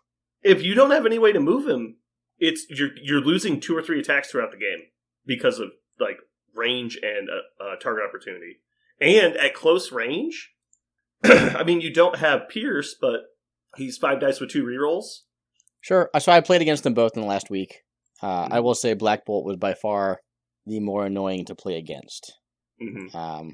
A lot of it depends on like the opponent and the affiliations they're played in. Sure. But knowing exactly As a Splash, a lot goes into it. I played Cable in X-Men Blue, and I played against Black Bolt in Convocation.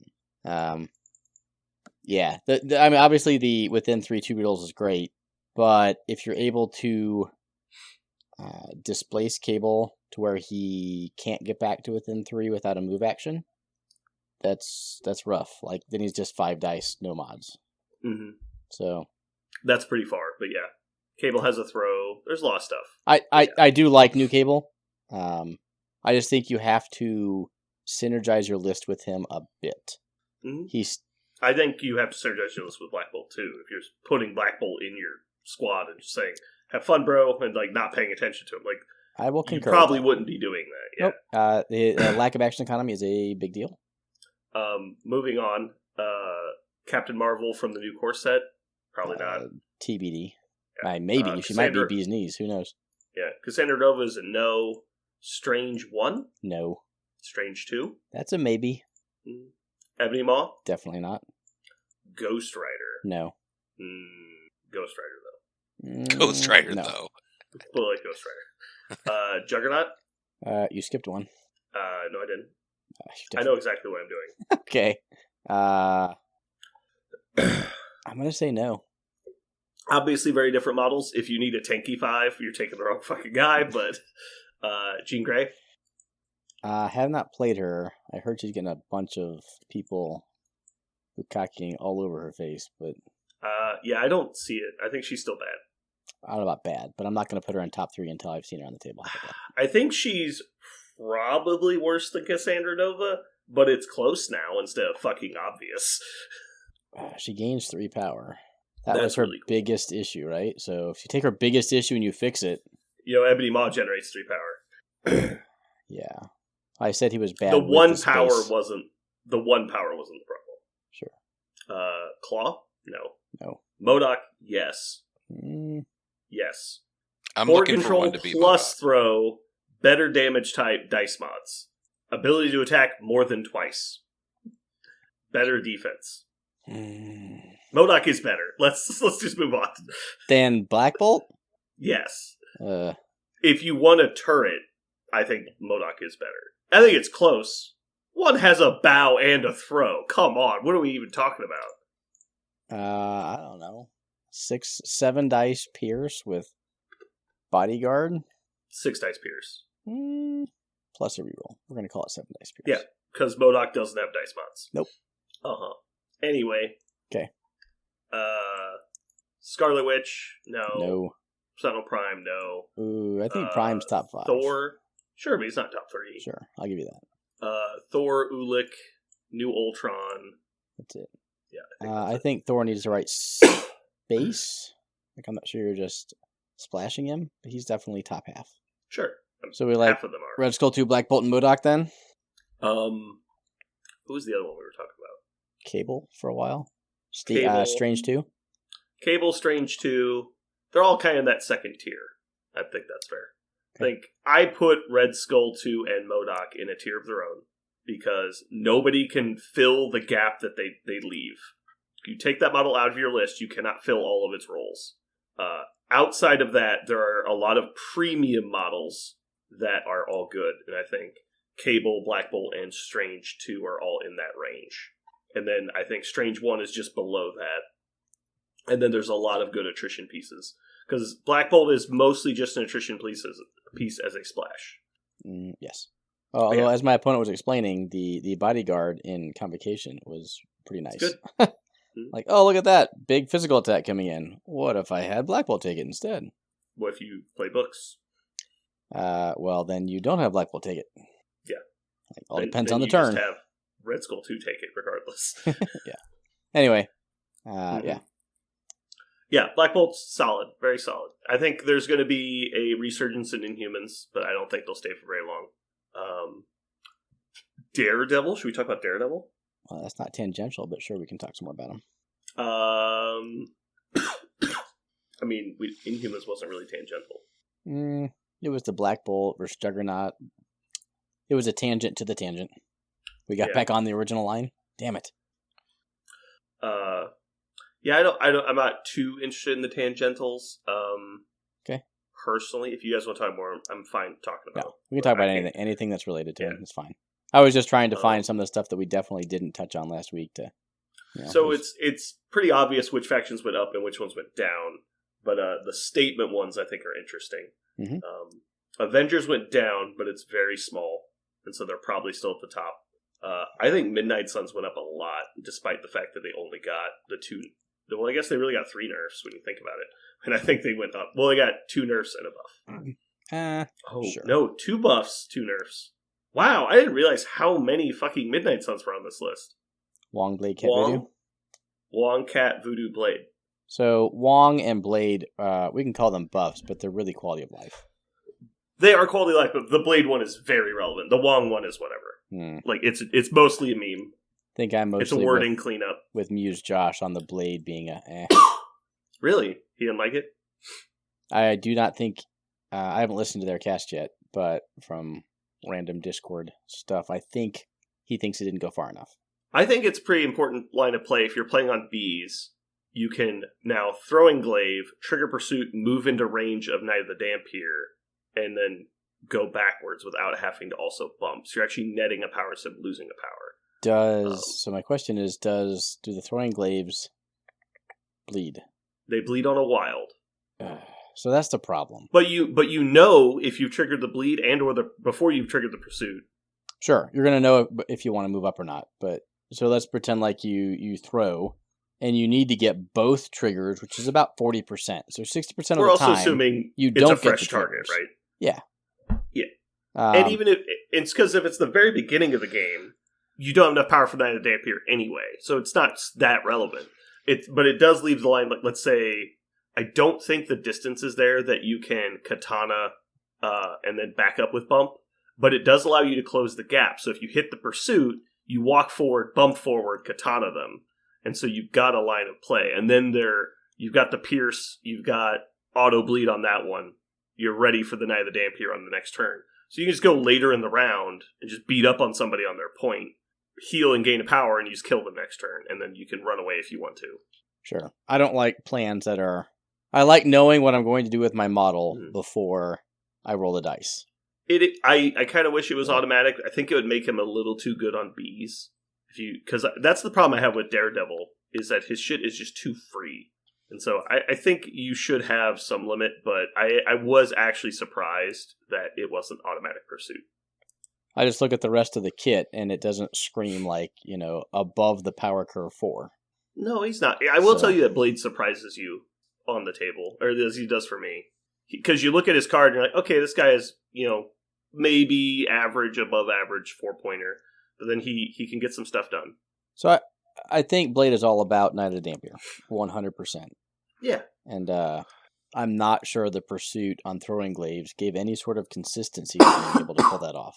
There's the hope and pray, right? It's definitely not consistent. How many fucking kids are born every year from hope and pray? I think it's the opposite, but I would say. Sure.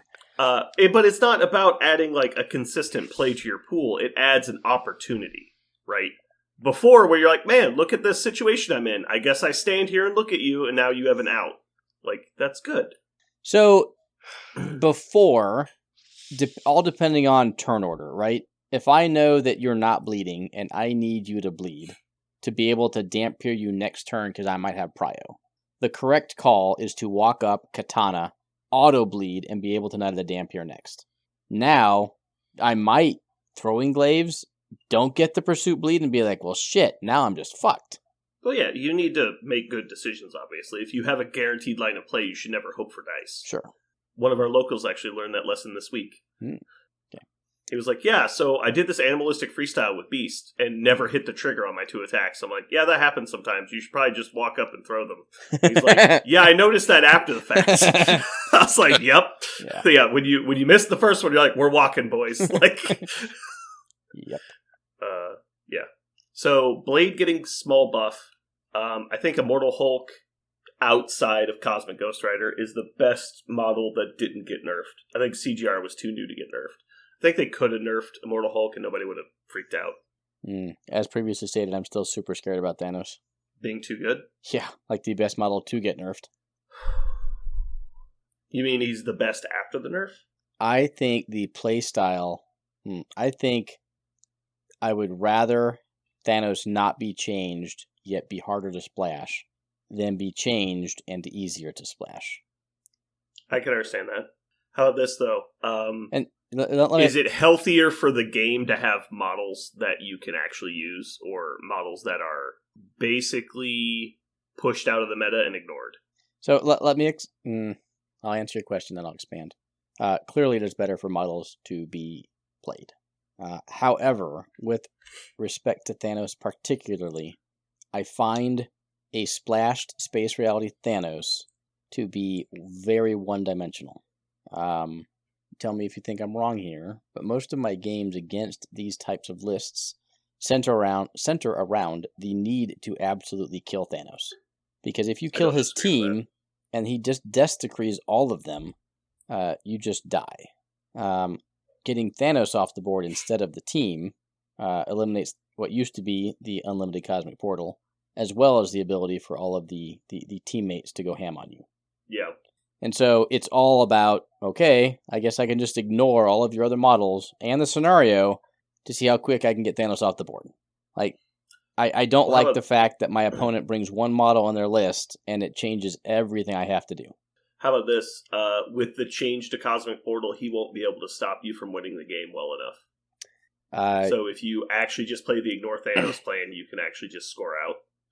So it depends on what you're trying to do, right? If you're bringing a killy team, like, I don't know, X-Men Blue, Inhumans, Spider Foes, like, pick your team that wants to win through not aggro, but attrition. You could be setting yourself up for a big giant pit of spikes when you flip 2 or 3 of Thanos' little friends, and then your attrition turns against you in a big way. Yeah. I mean, think obviously, you have to be careful about it. the Avengers webs are totally in love with the Thanos change. They're like, great. So the control teams are like, fine, I'm never killing you anyway. It would be a bad idea to bring Thanos into that matchup. Jeremy, do you have thoughts on Thanos? Do you think he's better now? No. I mean, I think for me, not being able to portal my whole team brings it into something that I can stomach. I don't have nearly the issue that I had. It's still a problem. I mean, for all the reasons Aaron's saying, Aaron's not wrong, but I don't have personally the same problems I had with it. I again, Thanos walking up, punching you for 6 damage, and then being able to move all of your models off points is just stupid. That was just crazy. Yeah, I think there was definitely a moment that happened in a lot of Thanos games, especially with Space Reality Stone, where Thanos would spike a roll in the round turn 3 area when the game's still in the balance, and he gains like 5 or 6 power off of an attack roll. And then you just teleport everybody, and it changes the game to an irreparable win state, where you just cannot come back anymore. And that's a super unfun experience, and it really just rips all of the heart out of the game. And basically whatever happens now, you don't give a shit, because you're just going through the motions till the game ends. That won't happen anymore. Yep. So you might feel like Thanos is still too good, and you're kind of damned if you don't, but you won't get just pushed out of the game, and your decisions won't be completely irrelevant. I think because of the lack of Cosmic Portal, a lot of people are going to end up doing Mind Stone anyway, so I think restricting those 2 stones specifically will be less relevant over the next 6 months. And so I think that might have had a little bit of a play into why they did what they did. So I think you're going to see a lot more Mind Space or Mind Reality. Sure. Probably Mind. My issue is Thanos, space. period. I really don't care what the gems are, but yeah. Yeah. You wanted to talk about Daredevil. Let's talk about Daredevil. Yeah. I think Defenders are kind of fun and interesting now. That one question, was it Patrick's question? Who asked about the 15-point Defender lists? Yeah, it's Patrick. That was really interesting. I immediately got very excited to play a really bad list. I really want to do Daredevil ASM Strange with the Soul Stone. And then at 19, you throw in Crimson Dynamo. That list sounds amazing. It's just, here's my 4 dickheads. They're all painted red, standing in the middle of the board and just shitting all over your plan. Because they're all getting 2 extra defense dice. They all get, like, insane defense mods. And then they get Crimson Dynamo plus healing with Strange. And a bunch of, well, not a bunch, but some board positioning stuff. I think it's very good. I would love to see portals pop out again. I'm just excited to see affiliations you haven't seen in a while. Just kind of hit the scene. You know, not just random nothings, but to actually see people playing them and trying to win. Yeah, so I don't know if you count X-Men Blue in that, because X-Men are played, it's just a different leadership. But, you know, Defenders were basically not in the game. Inhumans were pretty rare. You know, there's X-Force was basically not in the game. So Correct. We've got like 3 whole new affiliations just right back. I like that a lot. I played against Daredevil. Daredevil. It gets people excited. Sorry. No, excited. I agree. So I played against Daredevil, I think, 3 times the past week. I was not high on his leadership when it first came out. I have changed my mind. It's a lot of dice mods. So whereas X-Men Blue were just like, we're going to give power to our team, Daredevil's like, I'm going to fucking kill that model. Yeah, instead of attrition, it's like an aggro list, right? It's more focused. It's attrition. It's not aggro, but it's more focused attrition. It's not super tempo. That's what I say. Aggro for like my plan is to take your models off the board, not just win through wearing you down. So I don't know. I'm not. I think it's fair. It's definitely closer to an attrition list now that I think about it. But I'm now very excited to play any models that have a proactive movement. And so, like, Miles or ASM, or Agent Venom, getting to place every turn and set up extra rerolls. People that have beam attacks, like getting people close to each other and placing for a beam attack, that sounds very fun. One of my opponents played Ghost Rider, and he does all of those things you just talked about. Yep. He was like, "Hell on Wheels are right here. Looks like I'm rolling 3 dice, or three re-rolls on my Chains of Damnation." I'm like, "Yeah, this might hurt." Yeah. Or he sets up the Flames of Hell, and does a range 3 beam, getting the rerolls. He did that too, but you only get rerolls on one attack. It's not the attack action. Ah, there we go. So, the beams are less good, but still. So I think the team is super interesting, and you can build it a lot of different ways. I still think Daredevil himself is a subpar model. How dare you? Subpar leader. Subpar leader model? How about that? I have had 0 issues taking Daredevil off the board almost every time I fought him. Now, part of that is I was in Black Order and I had plenty of mystic attacks. But if you know that specifically X-Men Blue and Defenders are super hot right now, and you don't have at least 2 models in your list with mystic attacks, you're probably playing the wrong game. Bring mystic attacks. But yeah, so you bring a mystic attack, and Daredevil has shit for health, shit for mods, shit for defense, and he just dies. So after everything we've said, your suggestion to people at home is take MODOK, right? that is one thing you could do. I heard he's on the top 3 list. I think he's top 2. Yeah, he's top 2 5 points. Probably top 2. The problem I still have with Daredevil is he obviously wants to get in and fuck some shit up. But you have to be really deliberate about when you do that. So I really think he is a play on the flank, grab an extract, play my back point. Turn 3, I go in and I start, messing stuff up. And if I'm taken off the board turn 4, it's not that big a deal. Mm-hmm. So I think, again, this is playing against it, not with it, but there's some definite play patterns and reps that need to go into how you play Daredevil as a leader. But I actually do really like the leadership. Yeah. No, it looks fun to experiment with. The auto-ignoring stealth is fucking stupid, too. Is that the only attack in the game that ignores stealth? No. What else ignores it? You mean specifically attacks printed on cards, not just ways you can ignore stealth? Correct. Like a character that has ignore stealth on their card. I'm going to say one, and you're going to get mad at me. Shadowlands Daredevil. No, it doesn't. He doesn't ignore it. God, I thought there was somebody. There's just a lot of line of sight ignoring, isn't there? I think so. Like, to my knowledge, that's the only stealth ignoring one. Like, I had Mystique, and he was like, "Don't give a shit. I'm just going to attack you and then pull you in and do whatever I want to you." Cable's leadership allows you to ignore stealth, I think, right? No, it's just cover. That would be funny if it didn't ignore stealth, wouldn't it? Motherfucker can't even see.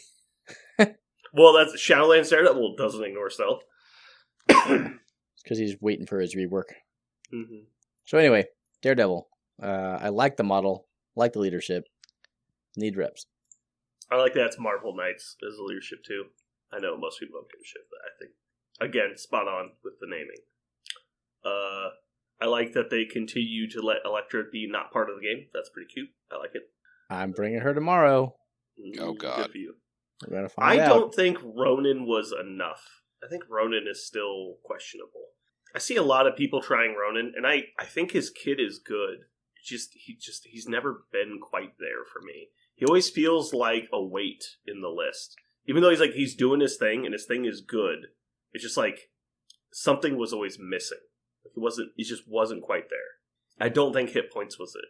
So I saw him play this week in Defenders, and I felt pretty okay. Because if you look at his kit, he's missing action economy and dice mods. Mm-hmm. Sure, at least getting dice mods. Yep. So I've got one of the two. Like, we're not on the Psylocke level of really good 4s, but he brings Judgment, the Accuser, and a shit ton of health to come with it. So I'm with you. I'm not in love with him. I don't think he brings what I want a 4 to bring, but I don't think you're wrong for playing him. Do you think X-Force is playable now? I always thought X-Force was playable, so yes. Wait, go backwards. You said something, and you said you misspoke. Can you say what you meant to say? You heard me. I need to understand, though. You mean that you could put them on the table and have a game with people? I think X-Force used to run a pretty good gun line. used to think? Yeah. You mean like up to last week? Yes. Okay. And they got better. Hold on. I need to go to my notes because I can check the WTC notes. Did you tell me that we should put X-Force on WTC? Is that... No. Did you say that and I just didn't hear you? Oh, okay. Did I say top 5? I didn't say top 5. I said they can run a good... What do you think they were top? What top were they? Top 28? Well, there's only 24, so we'll go top 24 for sure. So Sentinels is worse. Are we talking about wins or like just mouth feel? What are we talking here? I need you to defend this take. Of all the takes you've had today, we need to defend this one because people are going to stop listening. So this is not Muse on Minis. You have to back up your fucking shitty claims. So let's build a 17. Cable, Psylocke, Domino, Logan. What are we at? 15? I don't like Honey Badger, but something like those models, right? We're going to incinerate you. We're going to get rapid fire shots. Like Domino and Psylocke are both incredibly efficient beaters for 3 and 4 threat. We all know Logan owns the world. Like, what is this affiliation missing, and how is it different than, say, Weapon X? How is it not just worse than Weapon X? Because Cable was a bad 5, agreed, with a leadership that is probably better than Weapon X's? I am not a Weapon X fan. I think everyone knows that, but for like pure power level, Weapon X is definitely better than X-Force.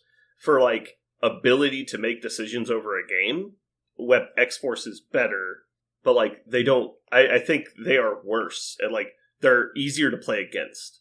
Wait, like I think even a good X-Force player is going to lose more games than a Weapon X player. Before last week or now? Yes. Yeah, pre-nerf. Pre-nerf, okay. Yeah, no, now I think X-Force is great. So, what changed to make X-Force great from trash? They have like better leadership and a good leader. So that's the difference. To really. recap, he got rerolls within 2. Ascani-san costs 1 less, and they now ignore skulls. cover within 3. They're also allowed to mod skulls. That's pretty big. Really? What's the chance that you attacked and had nothing but hits and skulls? No, when you're including models like Logan, which you said you were already doing, it's pretty important. It can be. I will say on a game, in an entire game, you are probably modding 1 to 2 skulls from attack dice. I would say it's higher on defense dice, but attack dice, I think it's 1 to 2. We'll see. I'll run some games at some point and we'll figure it out. So I think they obviously got better, but I think the amount they got better is incremental, not exponential. I think it's pretty relevant when, let's say, you've got 2 rerolls for an attack like Cable or Logan, and then you're like, oh, I rolled hit, wild, skull, blank. You're like, well, I'll reroll the skull now so that I can reroll it again with my own ability. Like, well, that's Cable didn't used to have rerolls, but okay. He didn't used to, right? Yeah. But he also didn't have the ability to reroll skulls. Okay, let's listeners out there, let us know how many times you reroll skulls in a game with X-Force. So I do it constantly in webs. Defense is a different thing. I know that's different, but like it's smaller pools. I get it, but like probably like fucking at least 2 or 3 times a round I do it in webs. And yes, you do have to play it with people that already have dice mods for it to really be relevant. Yeah. But it's not irrelevant. Obviously, reroll all is super relevant. Right. Reroll so all ASM, attacks. And then Miles rerolling 1 every time you get hit. Sure. But there's also people that have reroll all on attack dice. Like that you can play with Cable. Who? I mean, you can play Darkstar. Sure. There are people that have reroll. You can play Black Panther. That's my point. Okay. Yeah. Sure. Got the Darkstar reference in there. Good job. Yeah.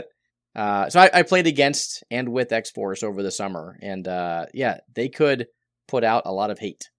They had trouble with action economy, and they were very dice reliant, with their mod being the leadership, which was relatively poor. But that didn't prevent them from rolling a bucket of dice into your incinerated models. Sure. So I thought they were fine. But what stopped you from doing that in a faction that has a good leader? Like, you could just play all those models in, Storm, and you're a better gun line because you've got free mobility and cover, and a better, more efficient model to play them with. I'm not... Well, of course I agree. Okay. I mean, So I'm not saying they're on par with Storm. Shit. If their faction is better by removing their leader and playing a different faction, they're not a good faction, is all I'm saying. They're top It's not 12. X-Force was bad, and I think we can say that and not even be mean. I'm not an What's the X-Force bottom 3? defender, but... Name the bottom 5 affiliations pre-errata. Okay, stand by. And I want to see you just work some miracles not naming X-Force. Sentinels, Winter Guard, Yep. Black Order, Mm-hmm. Defenders, Dark Dimension. Piece of fucking cake. You're wrong.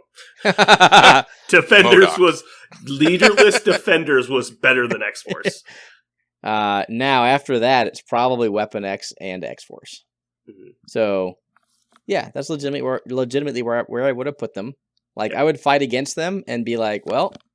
Easily bottom third is not anything to write home about. Honestly, other than the top 3 or 4 and the bottom 3 or 4, which I don't think was X-Force, there's a lot of very nuance between, like, number 5 and number 18. So the big problem, again, is that all of the models in their fucking faction are affiliated with 1 or 2 other factions as a group. And also, those factions have more affiliated models. It's just like you're intentionally handicapping yourself for no point to play Weapon X. But they are a cool theme. They're a cool comic book.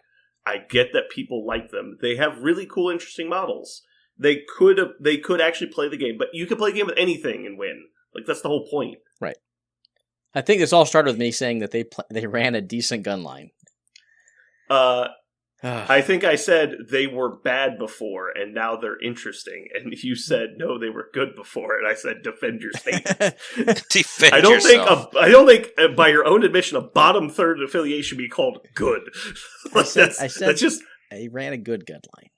You said they were good. Is that what I said? We'll play the tape back. Is that what I said? Hold on. All right, I'm putting a timestamp in. We're going to play you on repeat for 10 solid minutes after the podcast. I'm pretty sure. And people just hear, X-Force was good. Pretty sure you're gonna edit this in somehow. Did you not figure that out? Yeah, I know. I figured that out. You're just going to blatantly write over what I said. Well, I'll put your original clip in there somewhere, but then I'll put in other bad stuff that you didn't say. All right. Anyway, now we got off that fucking topic. Jeremy, do you have any observations you'd like to talk about? I feel like we're just running you over. No, I mean, I wish I had played a lot more games with these new models. That's really how I experience this stuff. So I just don't have a lot of experience with it. I'm glad to hear you guys talking about it. Wish I had more thoughts on it. Yeah, I think Wolverine is a bit of an overreaction. I think ASM is pretty pointless. I don't think anybody's going to play him that wasn't already playing him. Okay. What do you mean by pointless? No, the changes are fine. Help is help, but I don't think it's moved the needle very much. I concur with that. I don't think Black Cat moved the needle at all. I think everyone's still playing Black Cat or Voodoo. I think everyone that was playing Voodoo before is probably still playing Voodoo. I played the game into ASM. Go ahead, Jeremy. No, the question was never answered from before. You had brought up A-Force. Does that list still work? It does. It's just stealing list? Much harder to get to work. Yeah. And the problem is, like he was saying, that she got nerfed tangentially by the things she preyed on are now nerfed, so you're not going to see them as much. I'm not interested in putting forth the effort to make that list work. How about that? It might, but I won't be running it. It seems awfully boring, honestly. But that's what we call a Parker list, where it's like you get a huge bonus if your opponent hasn't read your cards. And then outside of that, you have one gimmick to try and stay in the game. Aha. Gotcha. Got him. Yeah, I played one game in ASM this week against DeLuca. He ran ASM's leadership, which was nice. Yeah, getting extra power when you just do shit. Again, I said it last week, I'll say it again. Don't ever fucking attack ASM. Like, what are you doing? Yeah. Just let him have his extract and go masturbate in the corner. Yeah. If you can auto damage him with like sabotage and stuff, great. But stop rolling dice into him. All you're doing is making your life miserable. Did he gain a hit point? Did he always have 12? I believe so. I don't think he got any other changes. So if I, at the WTC, tell people I get the power immediately so I can wait for enter them, does that count as an FAQ if they told us that it works that way on stream? I think it does, right? Try that. I'll try it. Hey, Gil. Will Schick told me I could get the power immediately and use it on Winnie Banter. So I want to talk about Deadpool for a second. I thought we were never going to. I have never been a Deadpool fan ever. Like in this game. No, in this game. Oh, okay. I don't read comic books. Mainly because of the 4 and 6. Like the health pool is so fucking small. He's always healthy. Sure, I get it. I understand. My question here is how good is he now? Specifically, and the reason this was a big question for me was because I forget what they were running him in. We used to play him in Criminals. It was either, I think it was Defenders, because he was like getting 2 rerolls on his bangs. I was like, oh, that's actually kind of sexy. Mm-hmm. Like, because he gets 1 from karate, and then another one, he was getting it from something. Maybe. Could just be like Zemo or Strucker or something. No, it had to have been. I don't think he was running X-Force. But whatever it was, just like you're talking about, what if I combined either X-Force or Defenders with a Zemo reroll and Deadpool banging from downtown, or even better, stabbing, right? Because now I'm, 5 dice instead of 4. As much as I like to go downtown to bang, Mm-hmm. Have you considered playing it with new Steve 3? I have not theory crafted the new shit that's not playable for WTC. Okay, fair. But I understand. I think yes. He's going to have a pretty good chance to trigger all these fucking abilities. Steve makes a wild with a hit. Yes. Mm-hmm. Stab is interesting. He's sure. already got the base reroll. So the way we always used to look at him is that the 4 health on the front is whatever, because he's actually better on the backside. Yep. And healing factor 2 means that most people just never attack him, but he also can't be pushed or advanced by psychics or superpowers, which means he's really fucking annoying for board control lists to deal with. And so it's like a board control list generally doesn't attack very well, and he's a healing factor 2 model that's always healthy. So he's just like, is it even fucking worth my time to try and deal with you? And if they actually try, there's a good chance of it backfiring. And then he's actually pretty good about chopping up, like, squishy people. And so it was just kind of The only problem was there were so many models that could throw a size 2. Now that he's got the ability to place, I think that's pretty big. I mean, obviously the big changers are getting stab, and then the power on the bang. I am most interested in the stab. I think the place is the biggest change. Well, yeah. So that's what I'm talking about in conjunction. Oh, okay. So gotcha. If you can stab, like the amount of power you're going to be able to gain in a turn is potentially a lot. And then you can use that to place and potentially merc with a mouth multiple times. Merc with a mouth is very good, and it's hugely underrated. Right. The problem is he doesn't normally have enough power. Right. So now if he's like able to stab, he gets exponential more power. And by exponential, I mean power. Power equal to damage dealt. And if you're able to give him another reroll, it's essentially a 5 dice with 2 rerolls. That's Logan level of good. Mm-hmm. No Pierce, but sure. Okay, you're right. Logan level of good was it's very relevant damage. Yes. So anyways, I've only played against him once, and he wasn't relevant in that game. But the play pattern did cause me to want to take a look at him again. So you tell me, is he? No, he's very spicy. Okay. I think he's a relevant 3-pointer out of nowhere. And I think because they gave him all the things he was always missing, people are going to look at what he already had and realize that was all valuable. Because I'll tell you what, Merc with the Mouth is fucking frustrating. Just out of nowhere, your characters lose power. And you're like, oh, I'll just do this later in the turn, but I'll wait for the healing factor guy to activate. That way I don't do any pointless damage. And then they steal your power, and you're like, God damn it, this fucking dickhole. So here's my question. This is an interesting question, I think. The game pre-errata, I think, was one of significant violence. It almost didn't matter what 3 or 4 threat you put in an attackable position. The amount of aggression in the game was such that you could just remove them. Obviously, dice be dice, but... Yeah, definitely I would say that people were intentionally taking the things they thought could annihilate things at the center line. Right, like your Logans. Safe your extractors were so important. Yeah. Right. So I'm not sure that the errata changed any of that. Mal is less prevalent and Sure, does less but damage. it's not just Mal, right? It's like your Logan lined up across from an extract. That type of play, or your Psylocke with cat and mouse that gets to pseudo charge turn 1. So the game hasn't really changed. Does Deadpool? How does he not just get one shot twice? 6 health on the back with a reroll is not super easy to one shot, but it is. Or one He also has activation. healing factor. One He activation. has healing factor, so Yeah. you can play exceptional healing with him. Okay, that's And he synergizes with a lot of the models that also have healing factor. okay. So it's not a dead card. I still think we're waiting for the rest of what is to come in 2024. Yeah, I think the new core set. I think what their perspective is. Let's say there are degenerate lines of play that they don't like, right? Like, theorize, like imagine what those are in your head. It doesn't really matter what they are. Instead of them just going, you can't play these anymore. I think what they're trying to do is entice us to stop by giving us other healthier things to play with. Like, hey, we don't like X-Men Gold because it's derivative. Here's X-Men Blue that's really exciting and interesting. Oh, we don't want you to play, Cabal Malekith, so how about instead here's some X-Force that has a lot of fun, like, fair models in it. I think that's kind of what they're going with. The new core set is definitely in league with that. I think they're just like, hey, just play anything new and stop playing the same old shit. Because they added, 6 new leaders to the game over the course of basically 3 weeks, 4 weeks, called a month.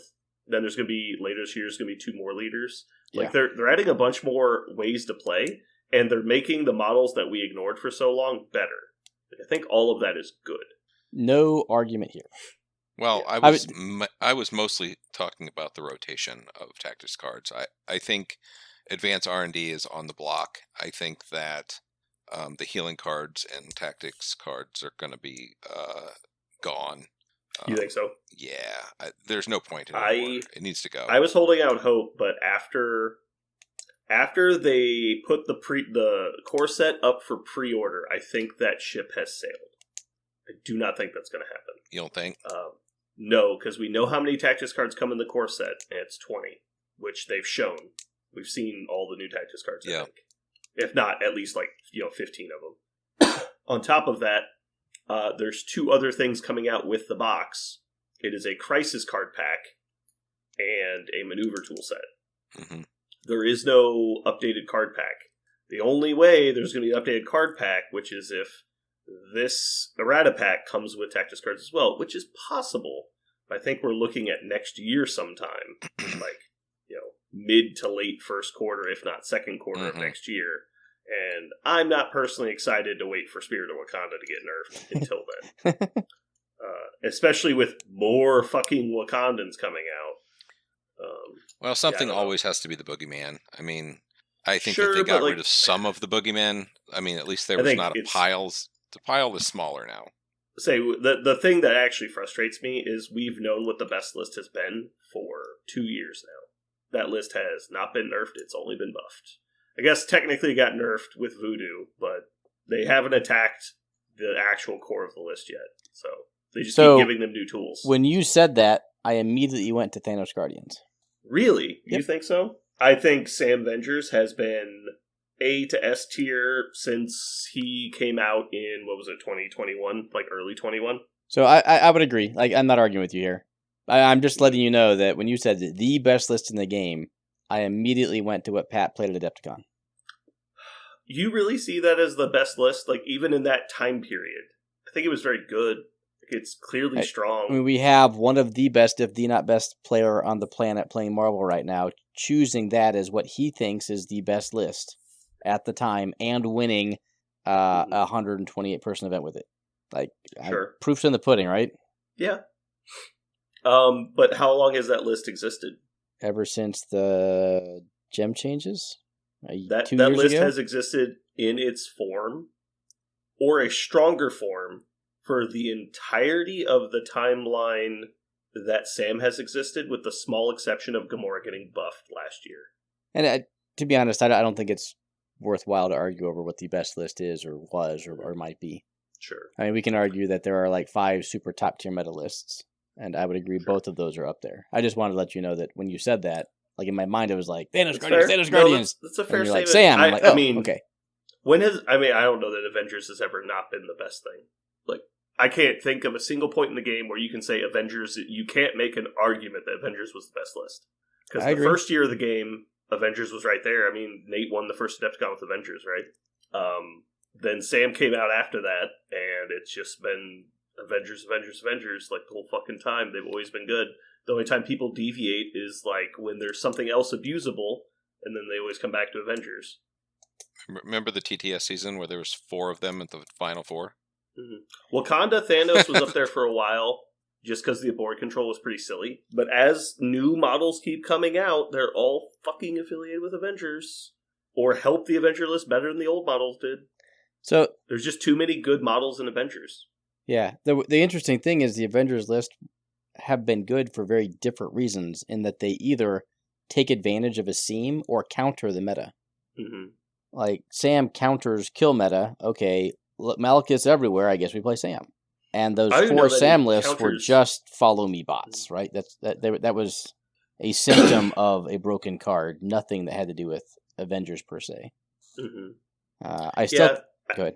No, it's fine. The most important piece of data on a leader's card is their threat value. Period. I think that's a fair statement. Like, there's nothing special about Sam. Argument, Malekith is bad, right? Arguably. No, yeah, I don't think Sam has been like super oppressive. They've just been like, they have the answers. What I just don't want to see, and I know that it's people's natural inclination to do so, is the meta devolve to like 3 fucking lists. It's like, there are so many things in this game that people can play. I like showing up and playing different things every week. I do not want to show up and play into fucking Sam Vengers every fucking time I go to a tournament. It's really boring. I think you're going to be very happy for at least the next, let's call it 5 to 6 months. I think the game is going to be very diverse. I totally agree. And even like, it didn't get super boring until Malekith came out. And Malekith definitely was a binary divisive thing that forced people into 2 groups. And then it got nerfed, and people kind of backed off for a bit, but they just immediately went right back to we'll just score as many points as we can then. It was like, okay, like, I get it, but like, I really don't like that. I really don't like when the meta devolves to race car scoring. It's really not fun, at least in the way I view the game. When people are just like, and I know that I'm playing webs, but I'm playing them out of, I think, necessity. Like, it's a joke, right? Yeah. Like, that's why I think they're so strong, is because the fact that the webs list I am playing exists means that 10 of the affiliations can't play the game. And I don't think enough people talk about that, and I think all they talk about is like, Malekith killed my favorite model. I'm like, yeah, so? It's like, also, you lost 23-1. How about we talk about that? Yep. Anyway, not to end on a down note or anything, I think we are all very happy with where the game is right now. Yeah, I just want to play more. Yeah, I want to play more. I'm very excited to play not webs. I really, really want to play not webs. I like the webs, like, from a fluff standpoint. And that, like, to play them on the table is reasonably fun. I just don't like the atmosphere it creates. Are you playing not webs tomorrow? No, I'm playing webs until after WTC. Chicken shit bastard. Yep, that's what it is. I'm going to put the work in, because I'm not going to get there and go, I lost because I wanted to play cable. That's not what I'm going to do. Sure, I can wait when I drop Electra tomorrow, are you really getting the work in that you need to? Maybe. She has Mystic Attacks. Okay. How about this? Top 3 things each of us are excited to play, starting with the most excited to play, now that the changes have happened. And we'll sign off with that. Who wants to go first? Jeremy. Blade Midnight Suns? Yep. Cool. With Immortal Hulk? Yeah. Are you still going to play Voodoo and Black Cat? Honestly, I really doubt it. That's really not what I'm trying to do with Midnight Suns. Interesting. All right. Aaron? Inhumans is by far my first thing I want to play. Okay. Anything specific in Inhumans? No, to Beast. be tested. No hard splash that you're Beast. like, no. Like, it's really add minimum affiliation, add X, fill the taste. Like, no, so I've always thought Inhumans are a good leadership that requires skill to unlock. It's not Miles. Nothing against Miles. I played Miles a bunch, but wow, he fucking took his shot. Damn. At whoever's playing Miles right now, which is not me. But yeah, so I've really been intrigued by the leadership. And now that Black Bolt is one of the top 3 5 threats in the game, I would love to just get a bunch of reps and seeing how I can best unlock Black Bolt in a list where he has to be played every time. Anyway, that's my number 1. Mine is definitely Defenders. I'm very excited to play Defenders. I want to play Strange One and Daredevil. I'll probably trade between their leaderships whenever I feel like it. But I also want to put in just all the tropey Defenders. When they first spoiled Defenders, I said, this is going to be the affiliation I play for like the next forever. Like, this is going to be my go-to. Like people ask what Brandon plays. They say, oh, he plays Defenders. And then they were dog shit. And I was so sad. And so now I'm just excited to play Defenders. So yeah. They've had to buff so many Defender models. So many of them have gotten buffed. All right, Jeremy, you're up next. Pass. Wow. He only wants to play fucking Midnight Suns. I just want to fight. I don't blame him. My number 2 is Wakanda, for all the reasons I gushed about them earlier.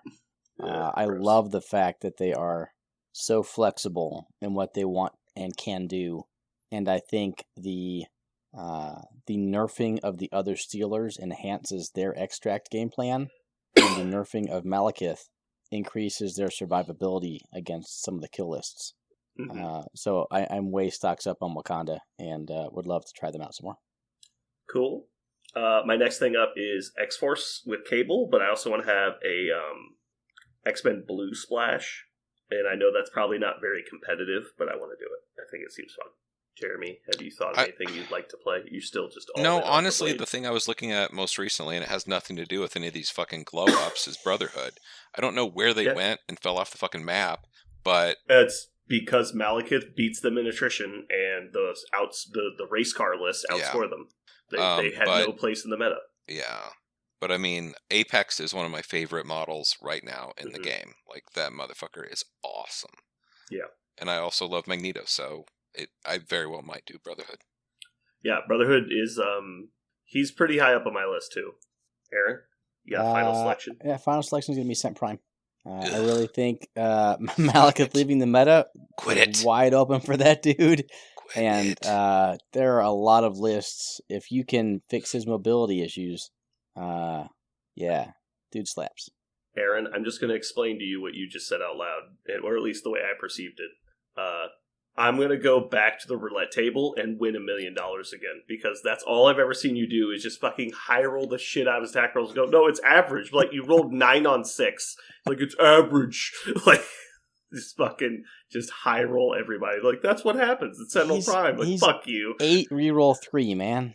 Mm-hmm. It's good. Not all the time he's not. Anyway. Sure. My last one, I want to go back to Convocation and see if I can make it work. I feel like they were a lot like Brotherhood in the last 6 months, where they're just slightly behind the curve.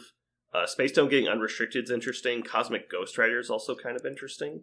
He's a lot harder to take down when he can bump around. Yeah, Convocation. Also, obviously, showcase my main man Wong. Let him just drop some elbows on people. It's gonna be sick. He's gonna have fucking 4 Mystic defense. It's gonna be sick. I hate Wong so much. Hell, 4 physical defense. I'm very excited. I'm not sure there's a better model for their point cost in the game than Wong. Ooh, that is a bold fucking statement. Yeah, that was... Here. All right, let's do our top 3s for a point cost. I just want to do one. We're going to end on that. So, Wong, best model for their point cost in the game. Is there a disagree button? Where do we, you are wrong. Thumb down. Okay, here's why. So, that little fucker, and you do it too, right? You're like, oh, you just went, I can't go into Wong because he's going to do shit. And I've got to go into Model X. Oh, I failed to kill Model X. Wong heals for 5, right? If you're on, riots, or 4 base. He can't heal that person for 5, but yeah, he can take damage off your list for sure. Yes. And then hand them a power. Yes. Just in case you need more power, bro. So, my it took me probably way more than 2 fucking threat to put those 4 damage on your models. So you are getting so much value out of Wong in healing 4. Like, if you heal 4 every turn, he is the best model in the game. I realize you're not going to heal 4 every turn. Cannot heal 4, yeah. But yeah, anyway, having an entire activation where you're just pumping out the damage with whatever list you're running, and all of a sudden Wong's just like, negate, negate, negate, and you're just like, well, shit. All I did was power up your important models, and Wong just sucked all the damage off of them. So you get to crack back without the downside of being damaged. Yeah. Like, it is so fucking good. Disagree if you want, but you're wrong. You would, in fact, be Wong. Hard disagree. Now, if you want to talk about good models, we can talk about Nebula. Anyway, moving on. Hopefully you guys have enjoyed yourselves today. This has been Brandon. And Jeremy. And Wonger for life. God damn it. And you've just listened to What Do Now?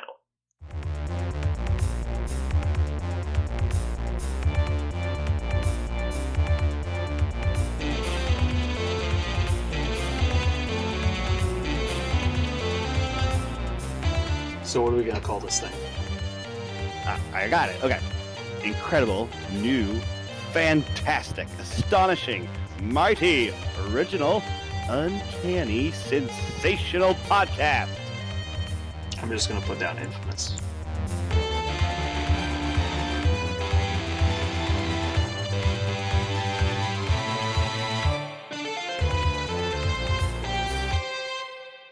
All right, we are back. I don't know what to do. We got a lot of work. feedback. Oh, did we? That last episode was our best episode. God damn.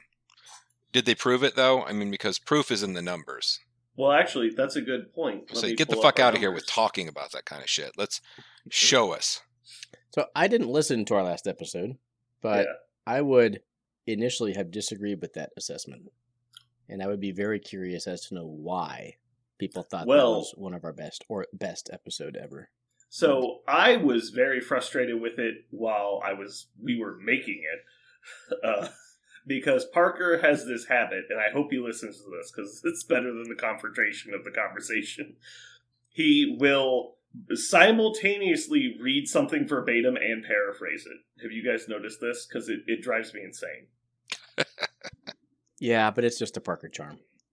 Because he'll be like, all right, so this model has martial artists, and so like they'll get blank against some attacks. And then he goes on to read the entire ability in full. I'm like, you either summarize or you read it. You don't do both, because the entire point of doing one is how can he mansplain gamerology without telling you twice? There were so many times I was like, I'm just going to pause and tell him to stop doing it. And then, but I've done that before, and he does it anyway. It probably is a trait of a teacher, honestly. I do believe it's because he's a teacher, and so he's you have to say it again. Making himself extremely thorough with people that don't understand the content. I was like, Parker. Do you remember where we were? I think it was 145 or 143. We broke 20,000 listens. Don't know. It was something like that. It was within the last 12 episodes. So we are now at 24,500. I mean, my checks have been getting bigger, so... Wait, you get checks. You stop guys getting don't? checks. Wait. The last time I got a check, and I'm not exaggerating this, a scammer was trying to buy the property that I don't own. And they sent me a check.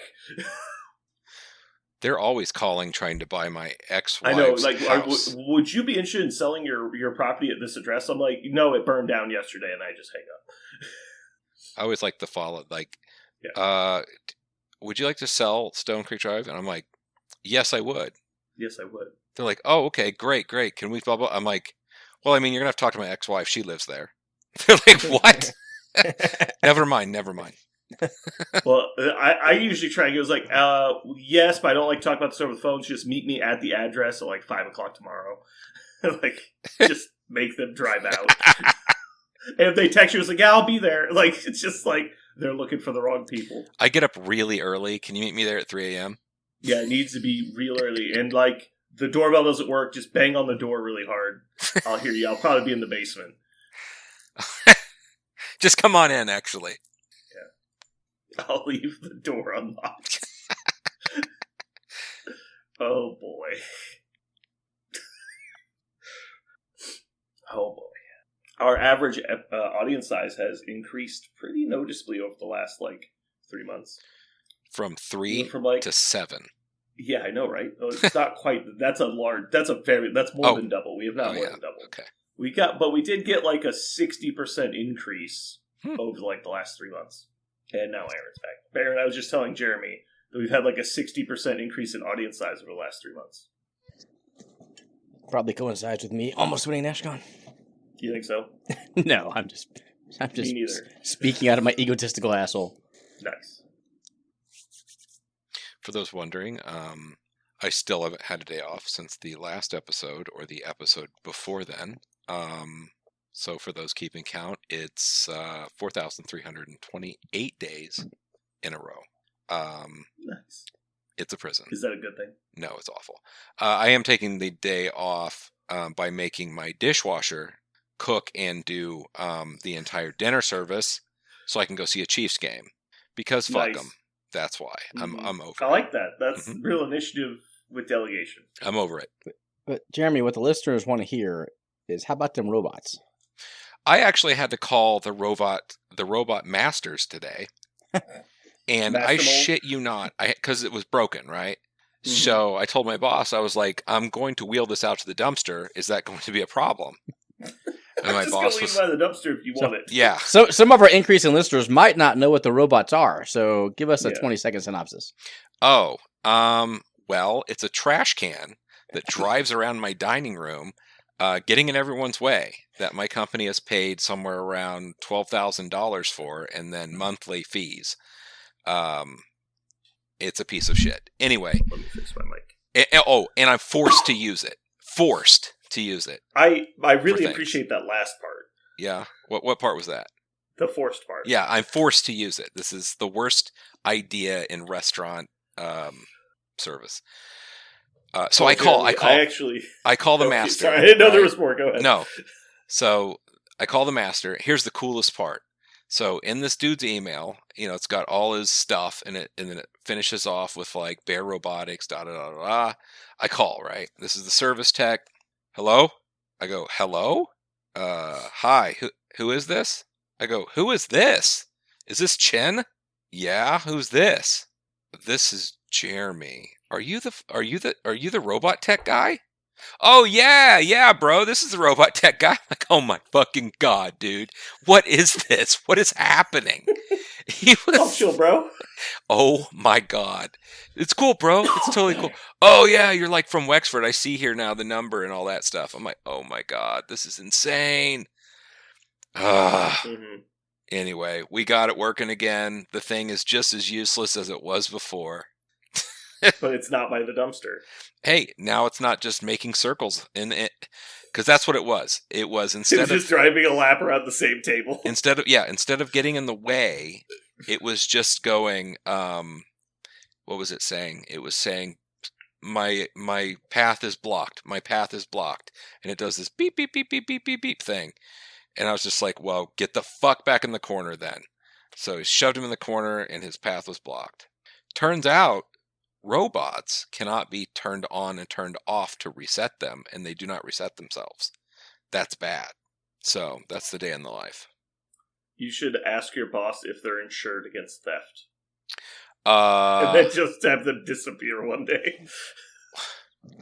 Oh my god.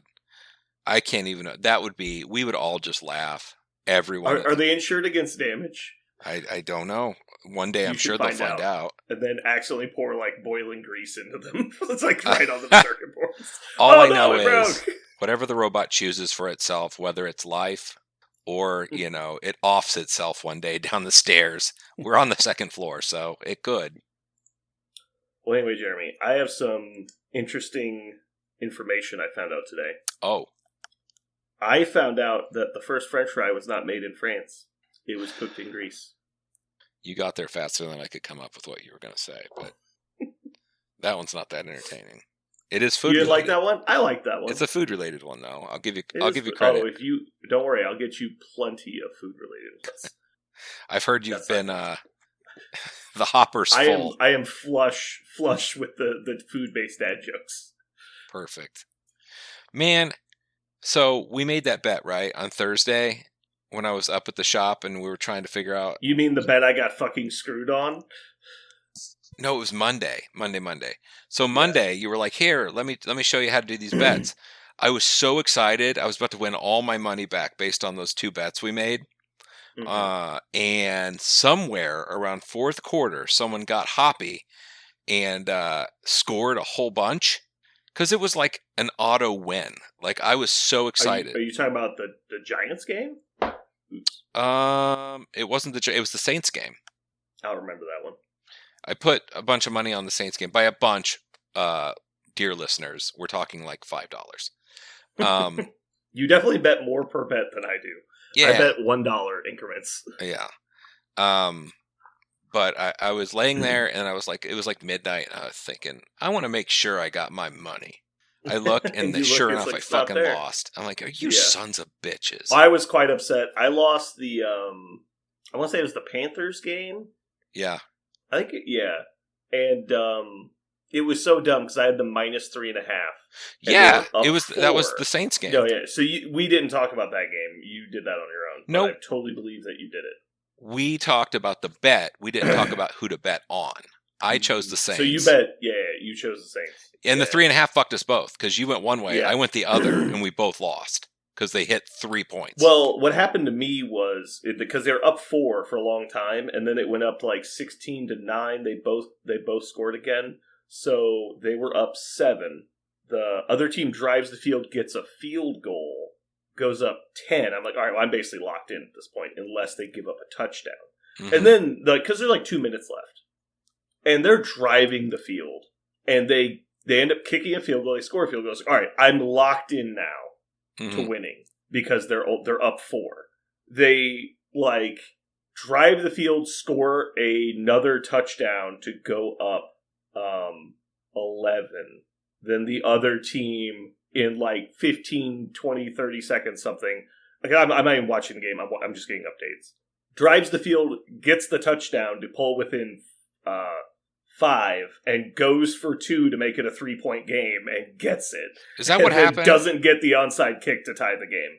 And so it was the only way I could possibly lose the bet was they had to score in succession a touchdown, opposing touchdown, 2-point conversion, not get the field goal. Like that was the only way I lost. I was like, fuck me. It did. It landed perfectly where it fucked me as Yeah, well because it I was went really the other dumb. way, but we didn't make the points. So, yeah, we both got fucked on that one. And I actually looked at it and considered cashing out a couple times, and I almost did, but I wanted it to go to a $2 cash out, not like a $1.60 cash out. And I did. Oh, yeah, the cash outs were nice. Like, I was like, ooh. But you should almost never. All cashing out does really guarantee you lose in the long run, because if you don't take your actual wins, you just straight lose. Sure. And you're also a coward. And you're a coward. Is Parker not coming Anyway. today? No, he's not. Oh man, I did some research for him. Is it about trees? No, it was about diarrhea.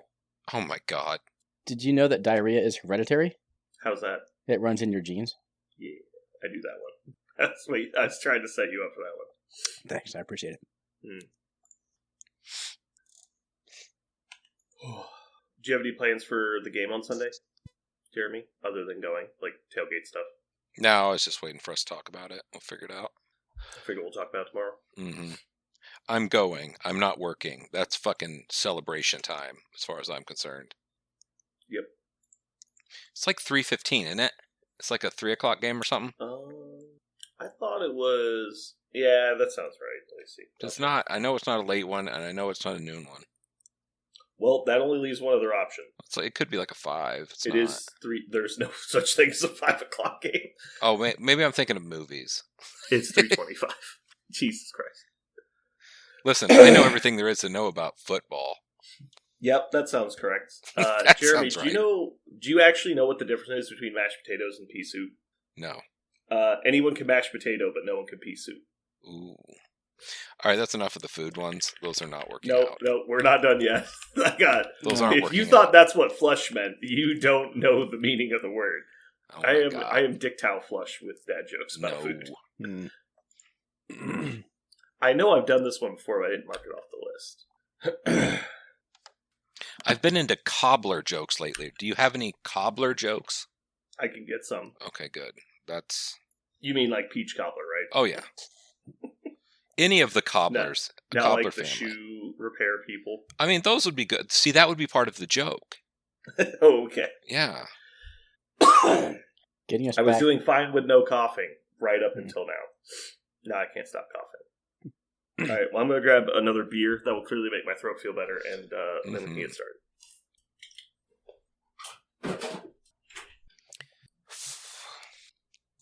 So you've just been playing TTS nonstop now? Not nonstop, but more than normal. Yeah. I've only ever played TTS more than real life games in 1 month so far this year. Normally, it's overwhelmingly in real life. But yes, since the updates come out, I've been on TTS for 2 or 3 games a day, knocking out Black Order, which I'm sure we'll talk about in the cast, and then testing some Cabal, Avengers, X-Men stuff.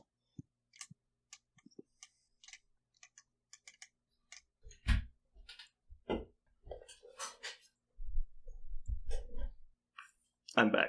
Yo. Did I miss anything interesting? No. That's what I thought. You guys are boring. Are you guys ready to do this? So fucking ready. All right. I enjoyed it. Awesome. So let's go ahead and knock out these movies real quick. So, I have a request. I don't know if I'm gonna be able to fulfill that. That's probably too much. It's self-deprecating. You'll want to do this. All right, let me hear it. So, I think there are about 4.8 billion things you could do with your life that are better than watching a Will Ferrell movie. Nah. So, I have a couple that I'm willing to put my name behind. However, I would advocate that there is a fifth bullet that I'll provide the actual commentary. Something to the effect of, none of these do anything else with your life and you'll be a better human being for it.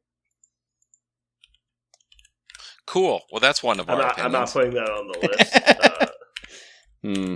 You can just pick bad movies if you want. That's fine. We'll just fill it in with Titanic. Yeah, you're gonna get No. Bad Boys 3. I have my 5. Bad Boys 3? I have Bad my Boys 5. Can I have Pearl Harbor? I really want Pearl Harbor. You can also have Pearl Harbor. All right. All right. So I'm gonna go first. No, you do not get to go first. Why can I not go first? Jeremy, you go Jeez. first. I go second. No, I get to go. I No, won. no. I get to go first. No, you failed to see the rules in the rules channel. There is no rules channel, and if there was, I would delete it. So You don't get to go I have first when to- you make the category. I have to tell people what happened. By the way, I assume you know because you're at least moderately tech savvy compared to Jeremy. But Aaron had a typo in our, was it the WTC channel? I think it was the WTC channel. Aaron said something along the lines of, blah, blah, blah, so and such at least. Or no, what was it? Did you say easy? You said something easy. East. I'll just look up what you said. That way I can quote you exactly. Sure. You said, well, that makes that part east, but you meant to say easy. And so I said, actually, it makes it very west. And then he responded with easy, like ... So I deleted his message. And then he went on to say easy, all caps with spaces in between. I deleted that. And then I replied with, I don't know why I have this much power. And he's like, I honestly don't believe that this is actually happening or something like that. It was great. No, I wrote, loved it. the fact you don't have a caregiver never ceases to amaze me. Yeah, that sounds correct. I think you're just jealous of the amount of power I have. Yes. Since you All also right, so failed to I'm spell going first? 2 wrong. No, you're not going Go wrong. first. Why? I'm not going wrong. Jeremy, pick a movie. Why? Hold on. Okay, so I'm just telling you, I'm either going first or last. Yeah, you go last. Okay, so I'm going to get back-to-back picks. Absolutely. Oh my, you have made a mistake. I understand this. Jeremy, Step Brothers. you think that's going to save you. It's not. I don't care about being saved. These are movies I like. There is only one really watchable Will Ferrell movie, and it is Wedding Crashers. Wedding Crashers. That's a good one. You like that one because of Vince Vaughn, though. You're like, that's a Vince Vaughn movie that Will Ferrell is in. You're not wrong. If it gets back to me, my next one is actually a Will Ferrell movie. But okay, Brandon, what are your back-to-back picks? I have to look up how to spell it. I'm not a racing fan. God damn it. Just fucking copy it.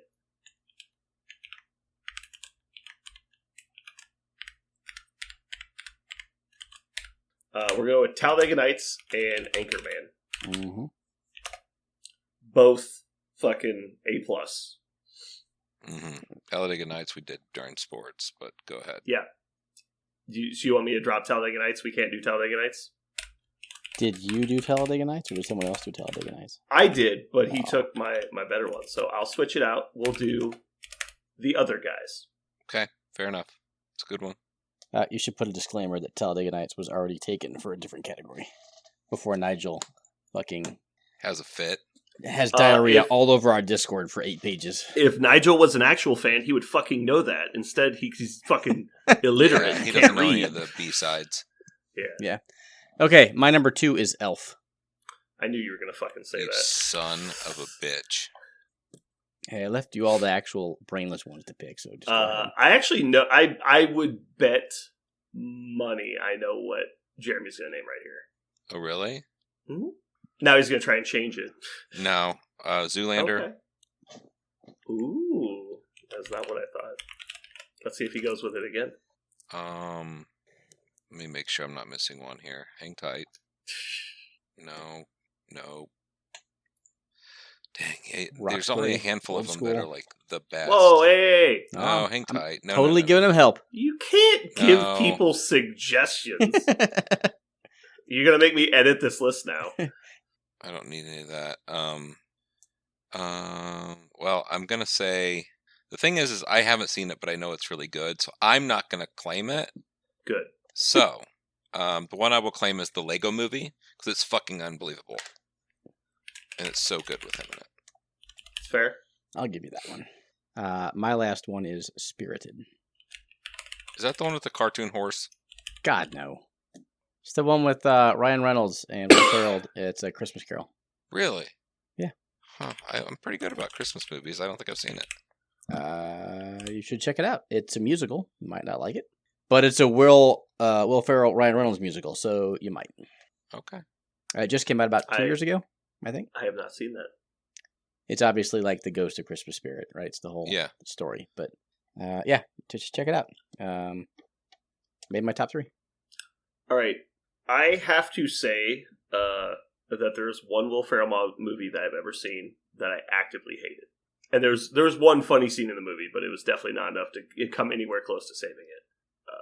But I'm going to go with my final pick as Old School, because Old School was kind of like the introduction to Will Ferrell for a lot of people.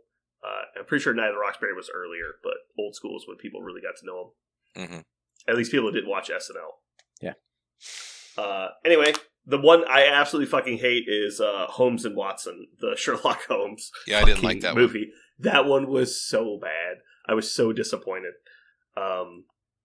I really wanted to put Semi-Pro on my list, but I thought you guys were going to take Old School or Night of the Roxbury, so I thought it would make it higher up the list. But Aaron refused to pick actual movies. That being said, though, you had Semi-Pro. The scene, you love Semi-Pro. I know. I love Semi-Pro. It's so good. I'd never seen it, and no one's ever seen it. Nobody knows that fucking movie. It's very, very good. I highly, highly recommend that you watch Semi-Pro. Old School was first. Elf was actually right after Old School. I didn't know that. Anchorman then came out. Oh no, sorry, Night of the Roxbury. That's what I was looking for. Yeah, Night of the Roxbury. I can watch almost all of That's these unlimited times. Oh shit! I forgot he was in the third Austin Powers movie. And oh, he's fucking in all of them because he's the guy with the fez. It smells of almonds. I forgot about that. Yeah. Internship was number 4 on my list, but that's just because it's a Vince Vaughn movie parading as a Will Ferrell movie. So you're doing it again. Yeah. Oops, close that by accident. Yeah. Eurovision's terrible, by the way. Don't even try. I watched like half of that and fell asleep, and I just didn't get the point. Jesus I didn't know what it was Christ. making fun of. I'm not exactly sure myself, and I think somebody told me that Fire Festival thing that they go to in that is a real thing, but like I didn't know it was a thing, and obviously it's not like that. It's exaggerated. So, dude, I have no idea. oh, also, Blades of Glory, fucking stellar. I love that one. Blades of Glory is great. But the scene in Elf when he's talking to the Black Santa, and I can't remember the actor's name. That guy is fucking hysterical. And he's like, "You sit on a throne of lies," and he's like, "Get the fuck out of here!" He's like, "I'm trying to talk to the kids." That scene is amazing. That movie. My kids hate Elf. I don't know why. Really? Yeah. Mm-hmm. We do a lot of Christmas movies around Christmas time, and Yeah. I'm the proponent of Time to Break Out, First Blood, and Mhm. all the other quote unquote Christmas movies. Die Hard. Elf is about the Christmas movie that I actually like. Not that the other ones, traditional Christmas ones, are bad, but you can only watch Miracle on Ooh. 34th Street so many times in your life before you're like, again? Ooh. All right, we can make a pact right now. Whoever wins picks Christmas movies next. Well, since my Elf and Spirited probably aren't winning. Unless people want to give me a leg up there, hint, hint. I can do Christmas movies. I love Christmas I movies. stand firmly by I'm just going to drop hints that the one I think might beat me is actually mine, and people will just vote for the other one, which is actually mine. That has worked quite well so far. Oh my god. I like the people at the shop is like, "Oh yeah, I gotta vote for the movie poll." I'm like, "Yeah, just make sure you vote for mine because Jurassic Park, clear winner," and then they just immediately vote against it. Like it's like fucking got him. It's like we're playing like 4D chess right here. 40 chess to subvert me. 40 fucking chess. Well, you never get votes anyway, so that's not a problem. It's not a big deal. You paid all of your bribes to get fucking Week Blood one. Heroes on them. Yeah, and he's like, it literally financially ruined you. And you're like, Fresh it doesn't out. matter. I won with Fresh Blood out. Heroes. Yeah, at least I stand behind my picks. Well, you can't stay in front of it. That's right. Oof. Alrighty. You know who I kind of wish got a little bit of a touch that didn't? There's probably about 10 more characters, but Your mom in. Oh, I mean like a small buff. Small buff. Wasp? No. Viper? Not fucking buff. Omega Red? Mr. Sinister. Red would have been a good choice also. Yep. I think Omega Red's fine if you use him in exactly one specific situation. Sure. That's how I like my fours. Super niche. Mm-hmm. Dude, Dude, if you play him in exactly this list with exactly this leadership and this supporting cast with these tactics cards, he feels like he's not a 3-pointer. Like, got it. Fucking blowing it out of the park. Next couple weeks are going to be rough for me. I Yeah. only have 3 affiliations, but I probably have 24 people, and they're all the people who didn't make the list the first time Yeah. around. Oh, no. You should really just push that to after WTC, please. You're gonna give me a fucking stroke. I don't feel right playing Sam at the shop every time. I think you should. Oh my Not God. necessarily just Sam, but like just do that, but like let your opponent pick the missions or something if you want. Like play Doesn't on help. bad missions for you. It doesn't. So I was going to take Sam to Flying Monkey this weekend.